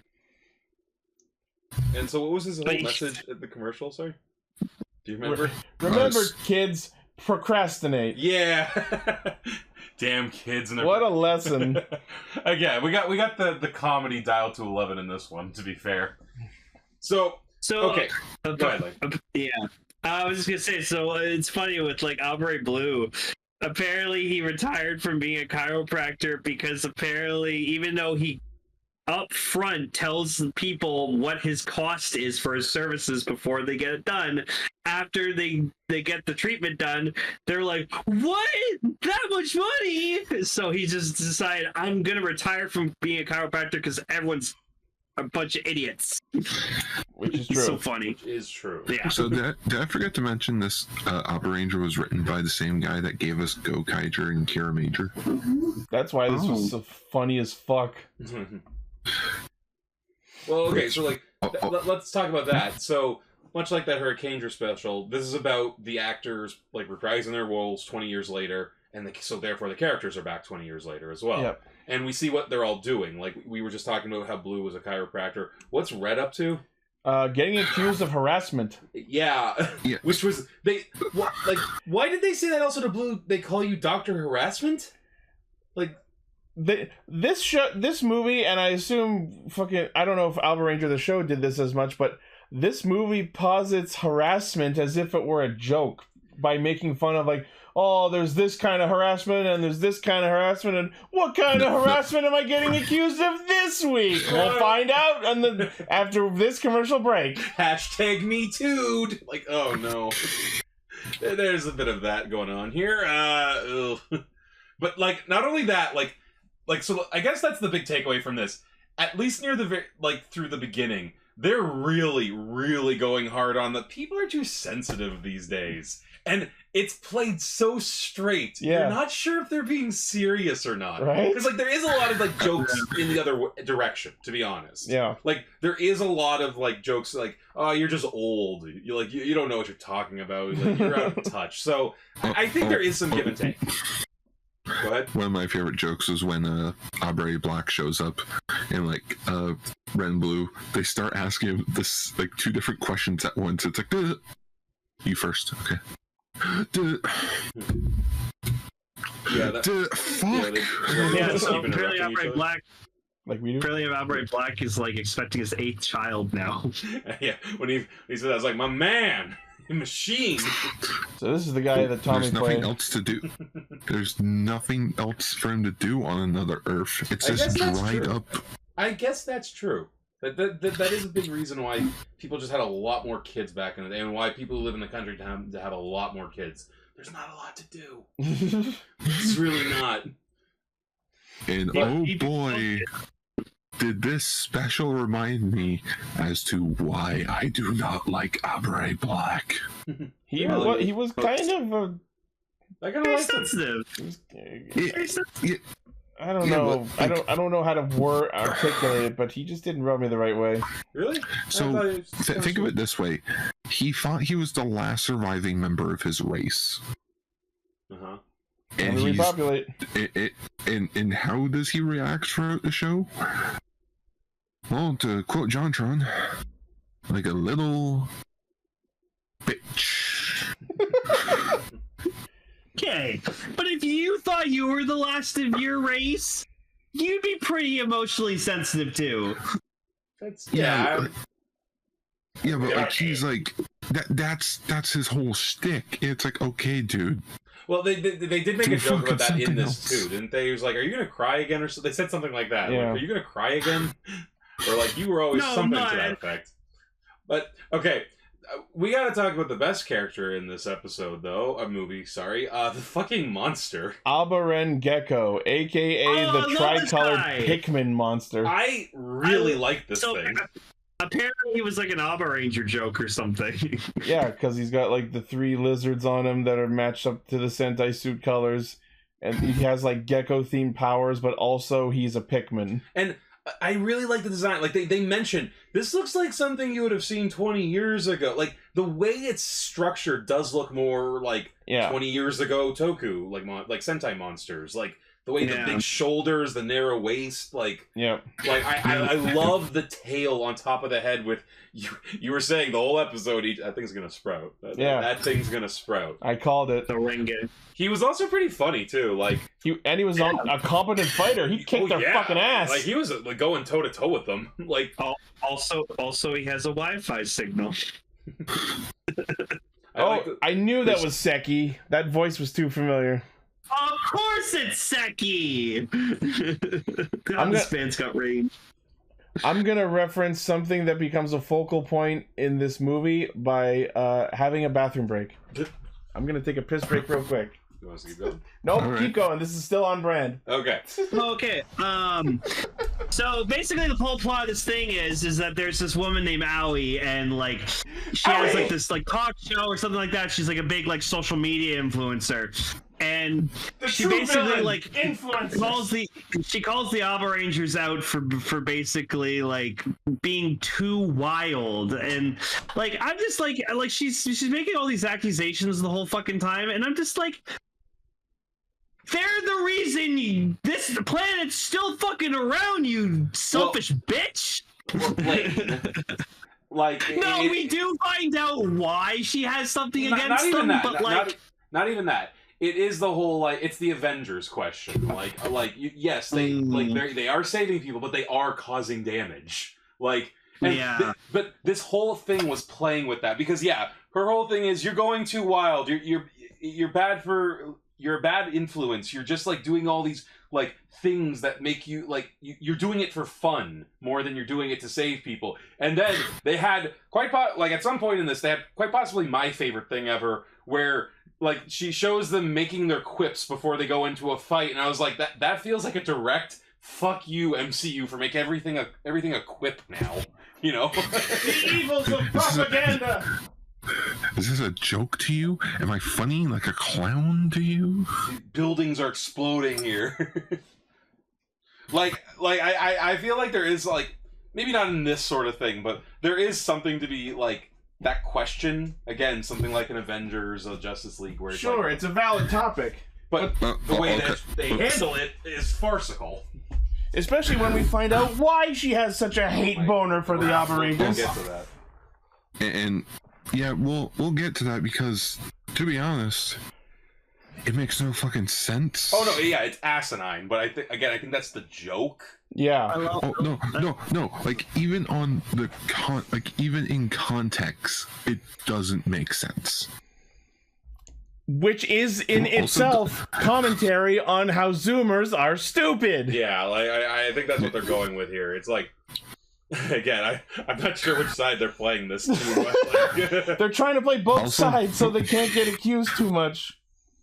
Also, gotta love the fact that it's like, wait, so you guys can transform again? But when Black went back to another Earth, he took the powers with you. Why? How you guys? Didn't they get them back? Didn't they get them back in like the Dawn Brothers special? No, because like this, This movie, this is the problem with according these, to this movie, they could transform. They just couldn't summon their Zords. Yeah. This is the problem with these anniversary movies. You have to ignore everything. You have to ignore everything past the show. So it was just a show. Ignore all the crossovers and cameos. Bam. This movie. I love the talk show they were on. That scene was so fucking funny. You mean the show hosted by Japanese John Madden? You're gonna take the Abarangers over here. You're gonna bring them around. I have to bring this motherfucker up because like later on, just the funniest fucking shit. Just like everyone's like posting like tweets or something like that. You just see him like posting a tweet on his phone. He's just like, it's just like face. Sounding all fucking diabolical about. I was like, what the f is that about? Well, I love too that they go that like the whole thing is she calls them out like what like come on my show and explain yourselves if you think what you're doing is right. Yeah. And I like that Red says, well, yeah, I like the show. Let's go. But I wanted to like me because I like the show. My favorite joke in the whole thing, though, because it's so subtle, is when when John Madden comes up. It's like, hi, welcome to the 5 a.m. like news at like 5 a.m. Yeah, this show is at 5 a.m. So no one's watching this. It's like it just gives like this doesn't matter, and like it's so surreal seeing like because on one side they have two comedians, and they have Gar, who was that? That had to be someone. What the fuck was with like her and the panel of comedians? Yeah. Okay, so the two panel comedians, that's a Hurricane joke because they did a collab with them. Okay. Why is a Hurricane joke in the Abaranger movie? Because they were both filmed at the same time. And the other guy is Space Sheriff Charivan. That dude who kept standing up and getting cut off, I knew he had to be someone. Yeah, like I was like, is it this guy play a Red Ranger once or something? And he's Spielbahn. He's a metal hero. Oh, okay. Right. He did that Abare Blue pose pretty fucking well, though. I'll say this: him and the John Madden guy, they had a fun little back and forth because fucking like Kamen Rider wannabe kept trying to do poses and like say I think, and that like hold on a moment, John Madden would cut him off every time, and it was done so perfect. Like there was nothing like the confidence this man had. Like they've been doing it for years. Like one moment, like we'll get to you. Yeah. But the best part is it's basically like it's red, black, and blue. They go on the show in costume. Because secret identities. But yes, and that's... Even though they say their names accidentally. Oh yeah, that was weird. That was a weird joke. Hey, don't say our names, Roga! The best part is, like, I'm thinking, like, this reminds me of on Power Rangers, when the Power Rangers were on a talk show. But, yeah, so, basically, it hits every talking point you can think of. Yep. Where, like, like, the whole, like, again, like, you're using quips when you shouldn't be... They're taking banter and quips out of context for propaganda reasons. Yeah, and it's like, you're not taking this seriously at all. You're doing this for fun and ego. And she had another really good one. They were like, what if kids see this and go wild and start causing damage? And the Blue Ranger responds with, well, then maybe their parents shouldn't let them watch. And I'm like, did a Sentai movie just tell parents to not let kids watch Sentai? Oh my god! I mean, did you watch Dawn Brothers? I think all the kids would have been freaked out. You guys heard my kindergarten jokes about Dawn Brothers? Listen, Dawn Brothers was not meant for children's minds to process. Which is hilarious because their motifs are from a literal child's tale. That's the joke. So, we also this gecko monster. He revives Abare Killer, because I was thinking about, because like we see Abare Killers in the movie and I'm just like, but he's dead, isn't he? I'm like, I can't wait to see how they bring him back. If you didn't think this movie would come up with a half-cocked reason to bring Abare Killer back, you were destined to be wrong. I mean, half-cocked. This is like quarter-cocked. Oh no, this is half-cocked because it's literally just, hey, you know how he came back in the Abaranger crossover? Yeah, let's just do that again. Yep. I love that, like, the idea is... You said yourself, we're not acknowledging the crossovers. Exactly, so we can steal... Exactly, so we can steal from other material and just reuse it here. It's so fucking funny how Abare Gecko apparently revives specifically the version of Abare Killer from before he was turned not evil, but then when he unmorphs, he's still 20 years older. Damn. Oh, sorry. But that was sorry. Like, hold on. That was something else. I just, like, you know, like these are actors, so actors tend to be like on the conventional side of good looking, you know. So like they've all aged wonderfully, especially White.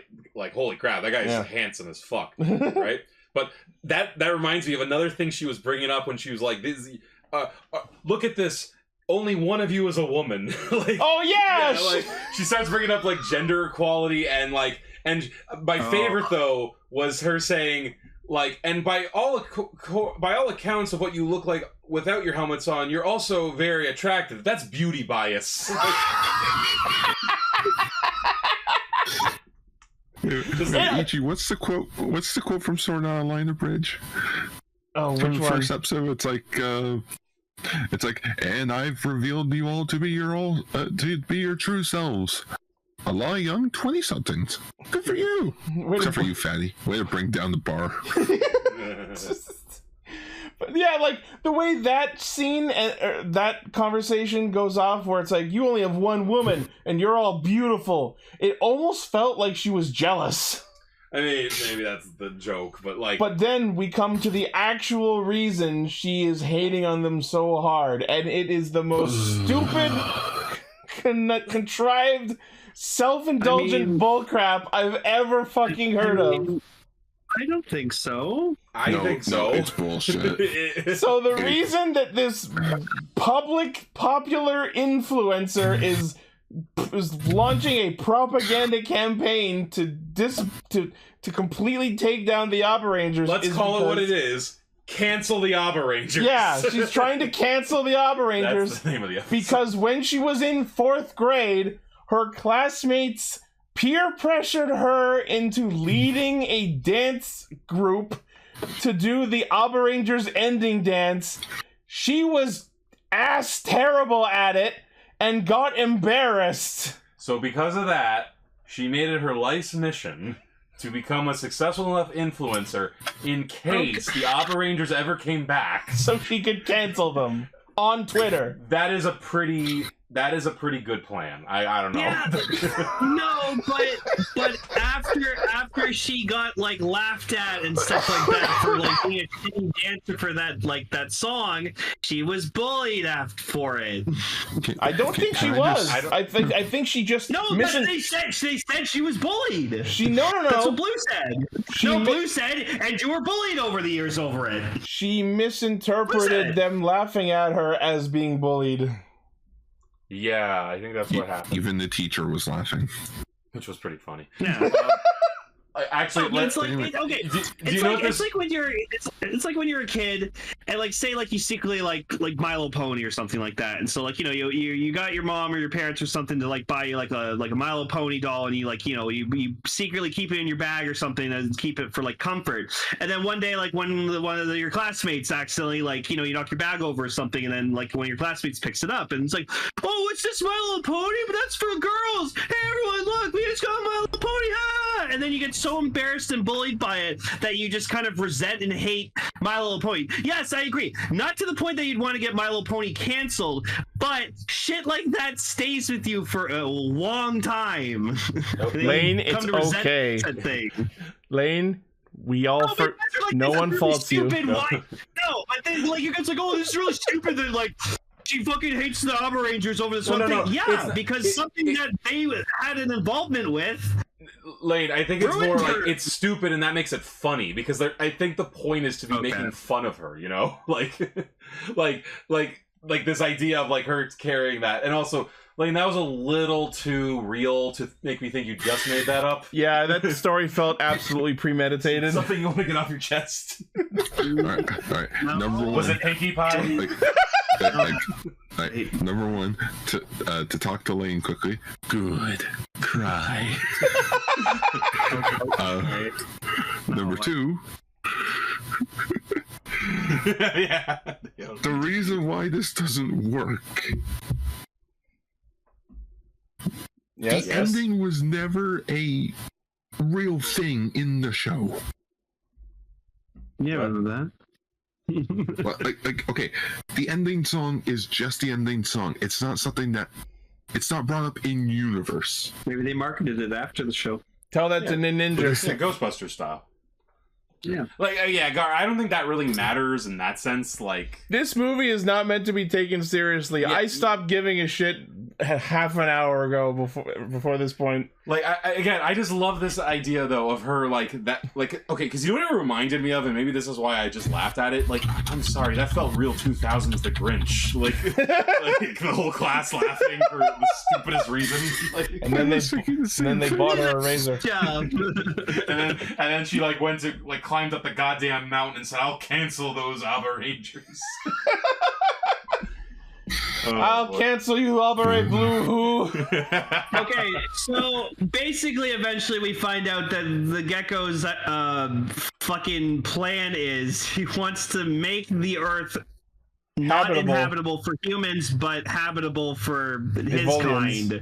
Yeah. And how does he want to do that? By making the Earth But we get this concept teased to us before we reveal his plan in the form of his gecko green ball attack that absolutely just fires right into the three Rangers' actual crotches. No areas. Well, oh yeah, no areas. Yeah. Okay, so two things. One, like when that happened, you and I were, did that just happen? Did they just get nailed in the crotch? Yeah. Like that's weird for this kind of thing. And then it happens.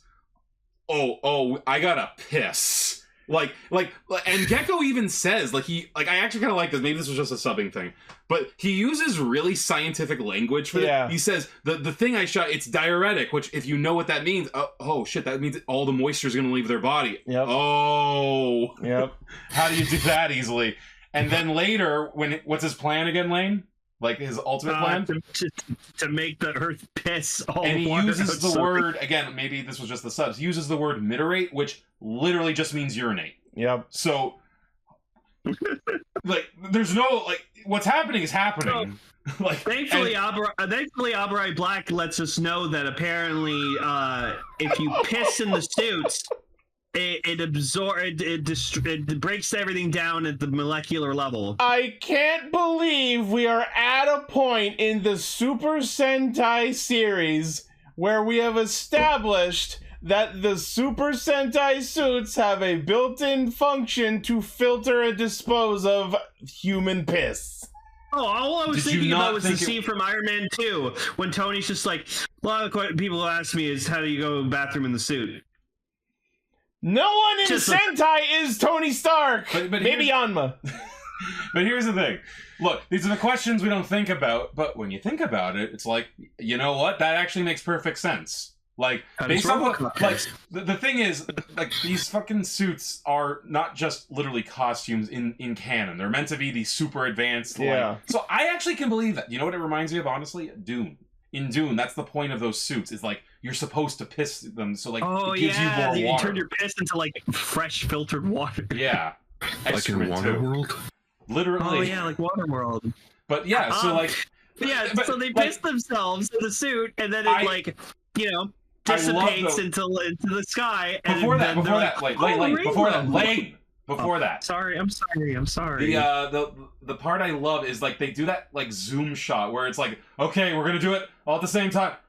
No, I can't. Like, I don't want to actually piss myself. And then it just happens like when the cameras turn. I can't fucking do it. And what happens, Lane? Like I said, it dissipates into the air, and then they're like, "Ooh, rainbow, pretty." That was a great shot. The shot of them from behind would just, and then the rainbow. Okay, do you feel like a bit of a challenge on your editing tonight? What? Here's what you do. Okay, you take that shot with the rainbow, right, with them in it. And then you get that shot of Dag Dead with the Cat in the Hat swinging from the rainbow. That is literally exactly what I was already thinking of doing. Very nice, wow. Very nice. Think alike. I love that they were even like, oh, good thing Rand wasn't here. Oh man, that would like. Oh no, she's busy with the fucking racing career in America, apparently. Hey guys, I won. So took a private jet. Oh my god. So they learn that this guy can make them piss themselves, like, and his objective is twofold. One, make the Earth piss itself out into space to make the planet habitable for the Neo-Evolians. So I guess they don't need water. I guess. Fine. And the other half of his plan is to channel Iota's negativity through Twitter and make it even worse so that he can fuel the negative energy through all of social media in order to just make everyone hate the Abarangers more. This can't possibly be commentary on something, right? Yeah, so then Yellow comes back, and then they start all fighting Abare Killer and the Gecko, and then Red, like, he basically just like emotes so hard to Abare Killer that he turns him back into a good guy. Oh, just real quick about the Twitter thing. There was one post that we had to pause and fucking read and laugh our ass off at. It was pretty great. Like, there's all like, oh, the Abarangers are bad. It's like, oh, and then there's just one that's like, I'm in 7th grade, so I don't know what Abaranger is, but they suck. That was brilliant. That was wonderful. That had real, I am 12 and what is this energy? Yeah, like, I was hoping that would come back at the end. I still don't know what Abaranger is, but they rock. That would have been great. Oh yeah, there was one post, like, it was like a chick who was just like, he's like, yeah, I just couldn't get along with the vibes at the time, but I really love Abaranger. And it was also funny too, because I was asking myself, like, you know, obviously it's somewhat there for dramatic reveal of like, when's Yellow gonna show up. But then I was like, oh, that's why she wasn't a part of them at first, because then she would have had to be in that scene. She would have had to been present for the pissing scene. Then we got a different rating. Yeah, no. Oh, well, I mean, she makes a mention later, like, ew, the Earth's pissing on me. So we got that in, at least. It was hilarious too when he did make the ocean the plant start pissing itself. They did play up exactly like a stream of piss, including a rainbow. Yeah, in space. Yeah, and then they like powered it up so it was like pissing harder. Yeah. Well, we've all been there. So yeah, so then Blue goes to visit her and goes like, hey, so like, yeah, I know all about your traumatic past. Yeah, there's one person you inspired though, and like, it was like one of her classmates. spends a good chunk of the movie stalking all of her classmates and finding the one person who didn't laugh at her, who was so far in the other direction.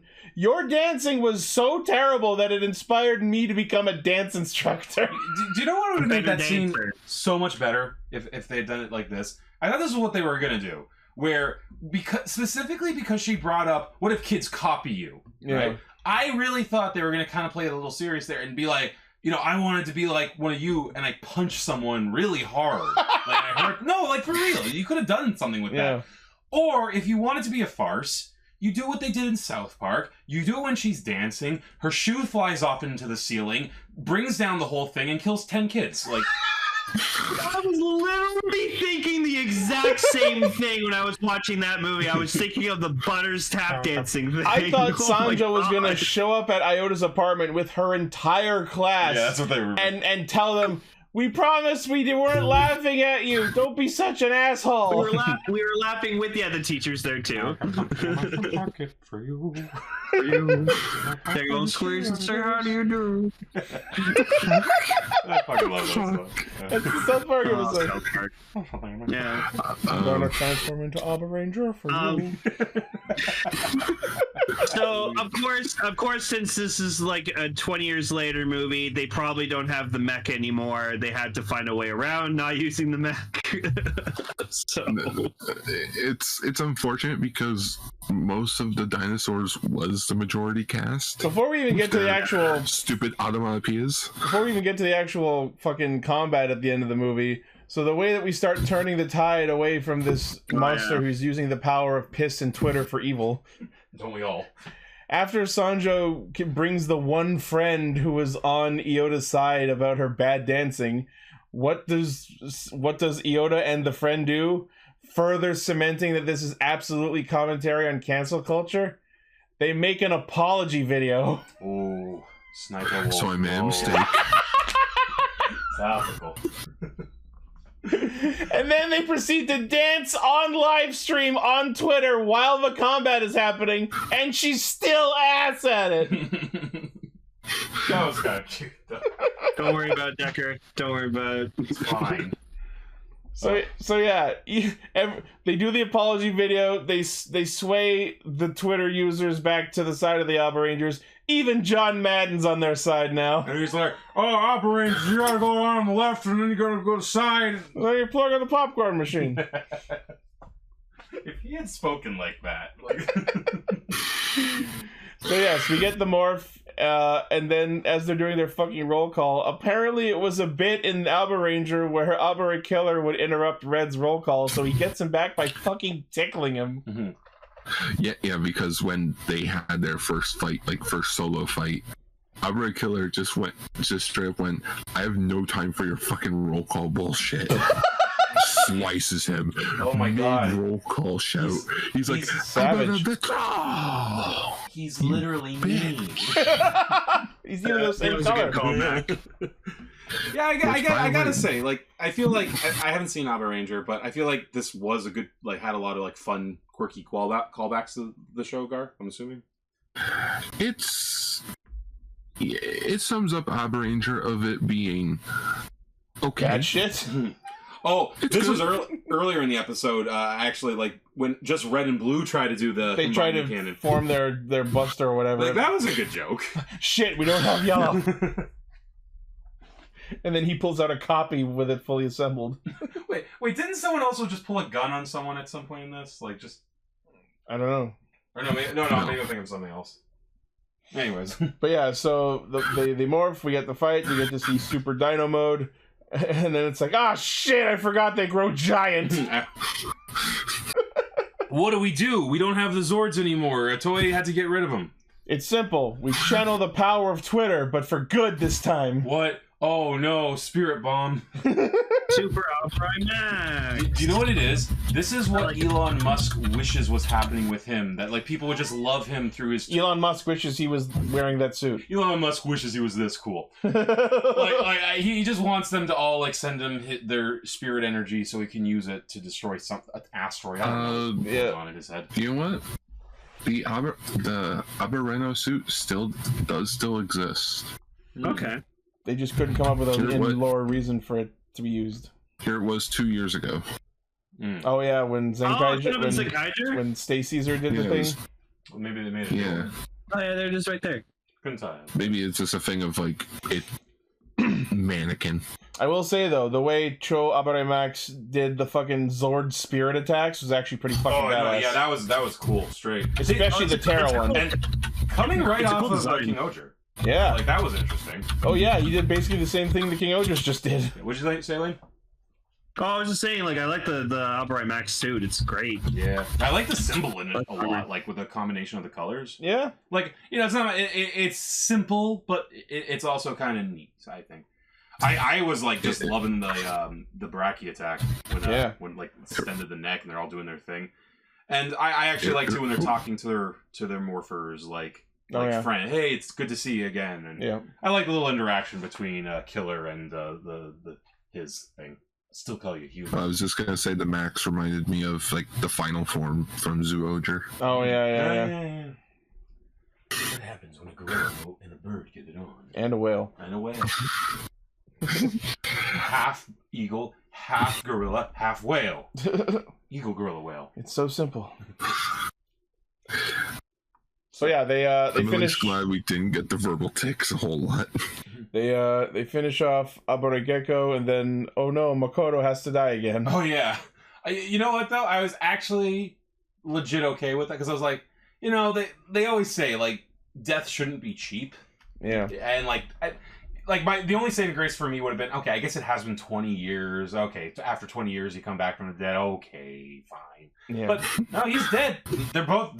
He Tony Starked again. He wasn't even really revived. It was just a copy made from a separate point in time. It wasn't even like him at the moment he died. It was him back when he was evil. And much like with the main droid ship destroyed, once the Gecko dies, all the droids die. So you know, he must die. He must die. I can just take the quotes from DuckTales with this scene of just, "We'll see you, Doctor. I'll prepare your rooms in the afterlife." Should we be afraid that he went down and not up?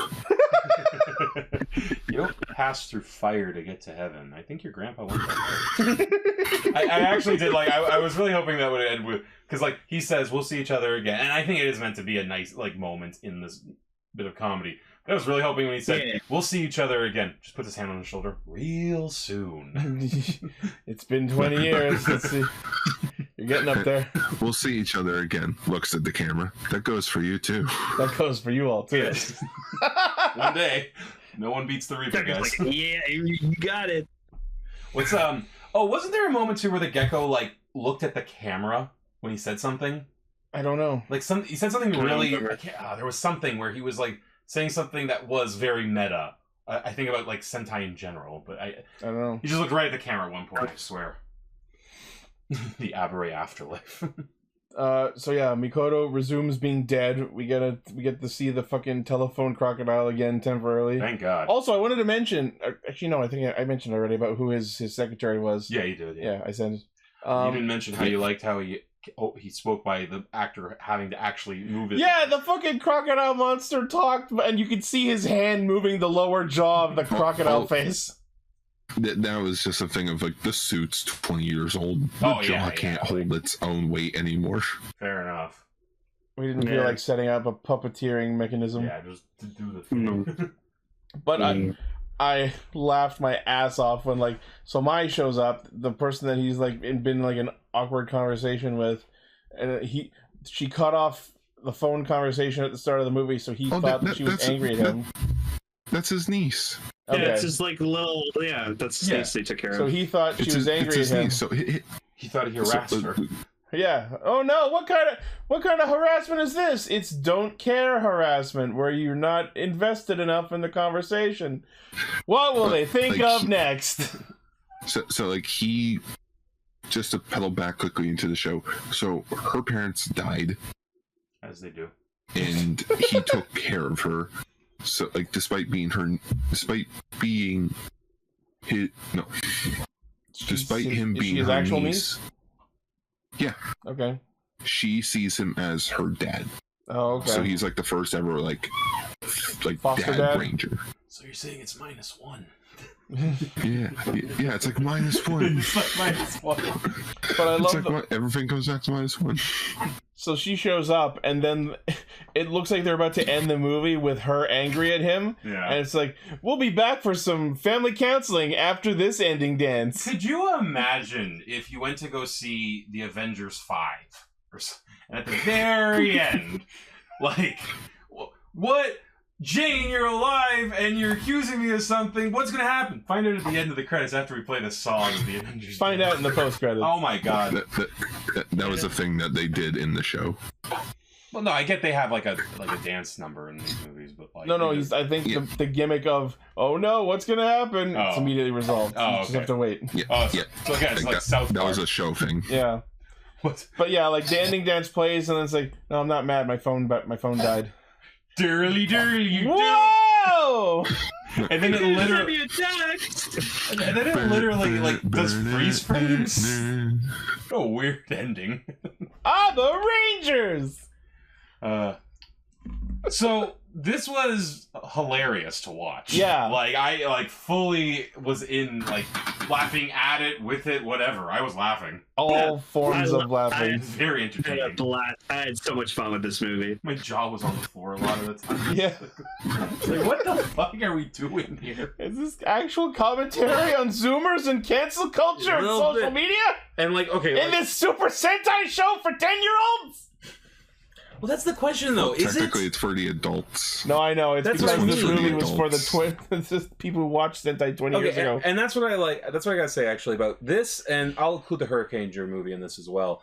I like the idea of doing something this out there with these 20-year later things. Absolutely. Because feelings on the Hurricaneger movie aside, that's a neat idea. Going back to meet their ancestors sort of thing. Like, do different things like that and this for these kinds of movies. Just do it more like this movie. Where, hey, if we're gonna be funny, let's be funny. You gotta admire these franchises because anytime they feel like they have a chance to do something different, they fucking go for it. Yeah. Like Kingohger is an example of that in spades. And Dawn Brothers is a bad example. Can't have them all, right? I will watch the sandwich episode. I'm just hoping that Boom Boonger is more like Cure Major, where it's back to norm. But also genuinely hilarious in a non out there way. Yeah, you know what I mean? I'd like it to be funny. I think Sentai humor. I think there's a possibility it will be like Gotchard in the sense of again, lighter, but it's still taking itself seriously, just not to that level. I feel like Gotchard's gonna get better now that we're past the initial batch of Chemmy of the Week episodes. Yeah, but we're already kind of in it. So makes me wonder 20 years from now when they do the Kingohger movie, what will that look like? Oh man, I can't wait. More CGI. I'm excited not only for the rest of Kingohger, but for post-series movies and crossovers. There's gonna be. That'll be cool. Wow. So that was the Abaranger 20th anniversary movie. For something I thought I would never watch, I watched it and I had fun. Yeah. You'll never see the Earth piss ever again. That's for sure. Never say never. Not in my line of work, Lane. Oh man. All right. Well, that will do it for this week's episode of Castranger. Thank you all for listening, watching, liking, favoriting, sharing, subscribing, hitting the bell, and being awesome. Big shout out to our currently active patrons, which include Blaze, Armorhide, Sentai VT, Midas the Fool, and Vegas. Thank you for supporting what we do. And of course, Jikai Lidio Sentai Castranger, our feature topic for next week, which will also be the last episode of 2023, will be High School Heroes episodes 5 and 6. Is that the end of the show? No, there are 2 more episodes. Okay. that we'll be talking about at the end of January, because I forgot that the show was 8 episodes. Excellent. I thought it was 7. I'm like, oh wait, nope. I was going to torture you all by putting the Tattooed Teenage Alien Fighters from Beverly Hills Christmas episode, or I'm Dreaming of a White Ranger. But I thought, nah, let's talk about some high school heroes. Let's talk about the debut of the 6th hero. Finally. Ooh. All right. Well, as always, you can find our primary source of hijinks at castranger.podbean.com. From there, you can find our Facebook, Twitter, which we use for good purposes, not like this movie. Fuck Abarangers and send. Just tweet fuck Abaranger. Wow, you really didn't like it, huh? You can also find our Patreon, our Discord server, our merch store, all of our cool shit. Thank you all once again, and we'll see you next week. Bye. Stay Sentai.